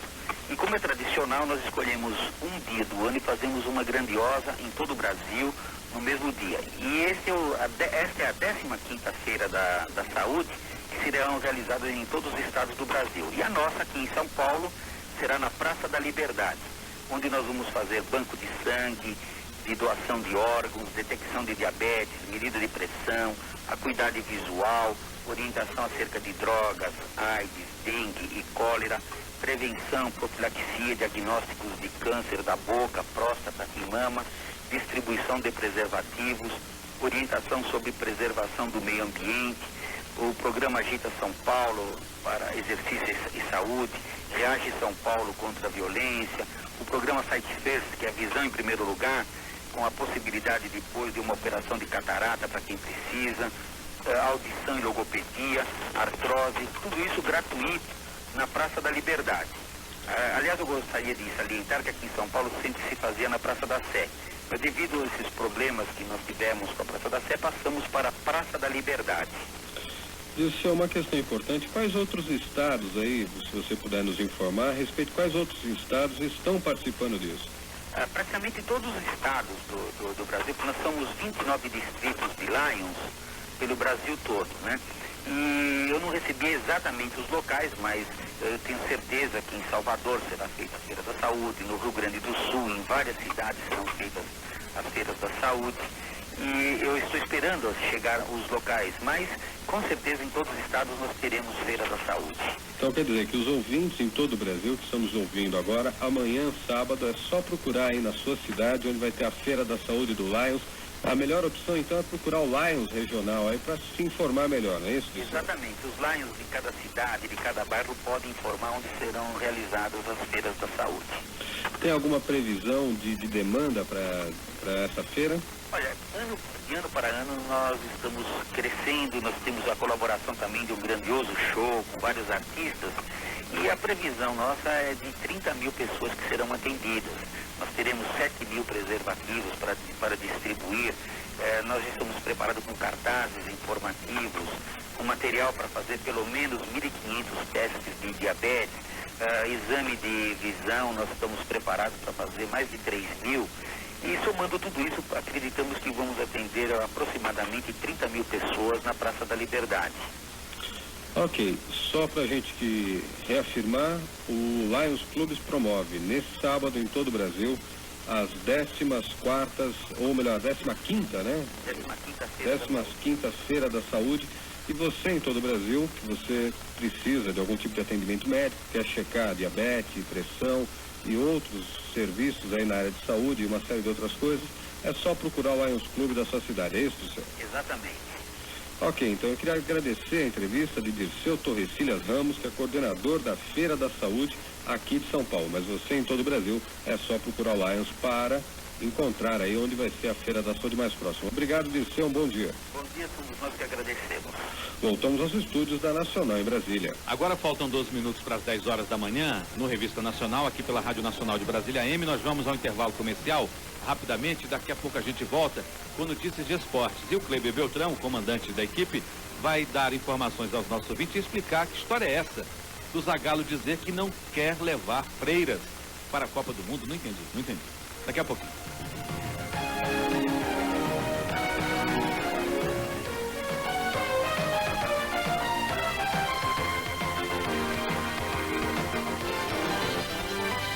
O Brasil está mudando. São mudanças importantes na economia, na política, que vão melhorar o nosso país e o seu dia a dia. O presidente Fernando Henrique Cardoso conta todas as terças-feiras o que o governo faz em benefício do povo brasileiro. Palavra do presidente, sempre às terças-feiras, às 6 da manhã. Rede de emissoras, Rádio Brás. Atenção, o assunto é reforma da Previdência. Pode falar, está no ar. Oi, meu nome é Ana, tenho 40 anos e sou comerciária. Oi, Ana, qual é a dúvida? Comecei a trabalhar com 16 nada. Pelas regras de transição, seu limite de idade é 48 anos. Olha, Ana, os novos limites de idade para se aposentar de 60 e 55 anos só vão valer para quem começar a trabalhar após a reforma. As regras de transição protegem quem já está trabalhando. Brasil em Ação. Brasil em Ação. Planejamento. Ministro Antônio Candido. Com o Programa de Ação Social em Saneamento, o Brasil em Ação procura garantir abastecimento de água e tratamento de esgoto para populações carentes de todo o país. Já colocamos em execução mais de 3.300 obras. Praticamente um em cada 2 municípios brasileiros tem uma obra do Programa de Ação Social em Saneamento. Ministério do Planejamento. Brasil em Ação.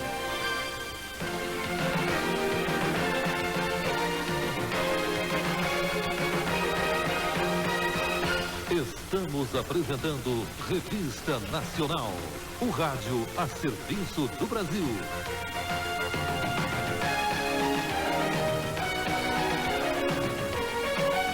Faltam 10 minutos para as 10 horas. Você está sintonizado na Rádio Nacional de Brasília AM, ouvindo o programa Revista Nacional, um programa de informação, entrevista, reportagem e muita informação. Agora é hora de esportes. E volta para falar de esportes o comandante da equipe aqui da Rádio Nacional de Brasília, Kleiber Beltrão.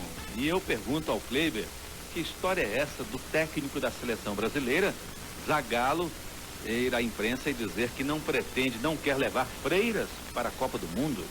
Bom dia, Kleiber. Bom dia, Antônio Carlos. Olha, isso aí, Antônio Carlos, é uma briga do baralho, viu? Deixa eu repetir, do baralho. Falei baralho B de bola. Por quê? Porque o Zagallo, quando indagado sobre esse fato dos jogadores brasileiros jogarem carteados durante a concentração, ele disse que, afinal de contas, ele não treinava freiras, né? Os jogadores não eram freiras, portanto poderiam jogar o carteado, enquanto que o Zico tem uma opinião inteiramente diferente, né? Segundo o Zico, esse negócio de jogar, e principalmente a dinheiro, isso tira toda a tranquilidade, a atenção, porque, olha, jogador que chega numa rodada ali do carteado, perde 5, 10 mil dólares, será que ele vai dormir tranquilo? Será que no outro dia a ansiedade dele não é mais para recuperar a grana que ele perdeu naquele carteado do que recuperar, por exemplo, os gols que ele não fez no jogo anterior dentro das 4 linhas? Aliás, o Kleiber, o Zagallo e o Zico, como têm posições diferentes, eles poderiam tirar a dúvida, tirar a posição que deve ser adotada num palitinho, que tá? Isso, pois é, pelo menos já não era carteado, né? Pelo menos o Zico já não ia ficar chateado, né? Olha, eu acho que isso aí, o que falta mesmo é um bom papo com os jogadores, porque quando começa a entrar nesse detalhe menor, se pode jogar botão, se pode jogar sinuca, outras coisas, é porque está faltando o essencial, que é a bola na rede. Eu acho que quando tem bola na rede, eles podem jogar o que bem entenderem, que nem se percebe. Eu acho que quando passa a percepção para coisas menores, está faltando coisa mais importante. E o penta vai ficando longe. Pois é, tenta, e só quem pode ser penta é quem tenta, né?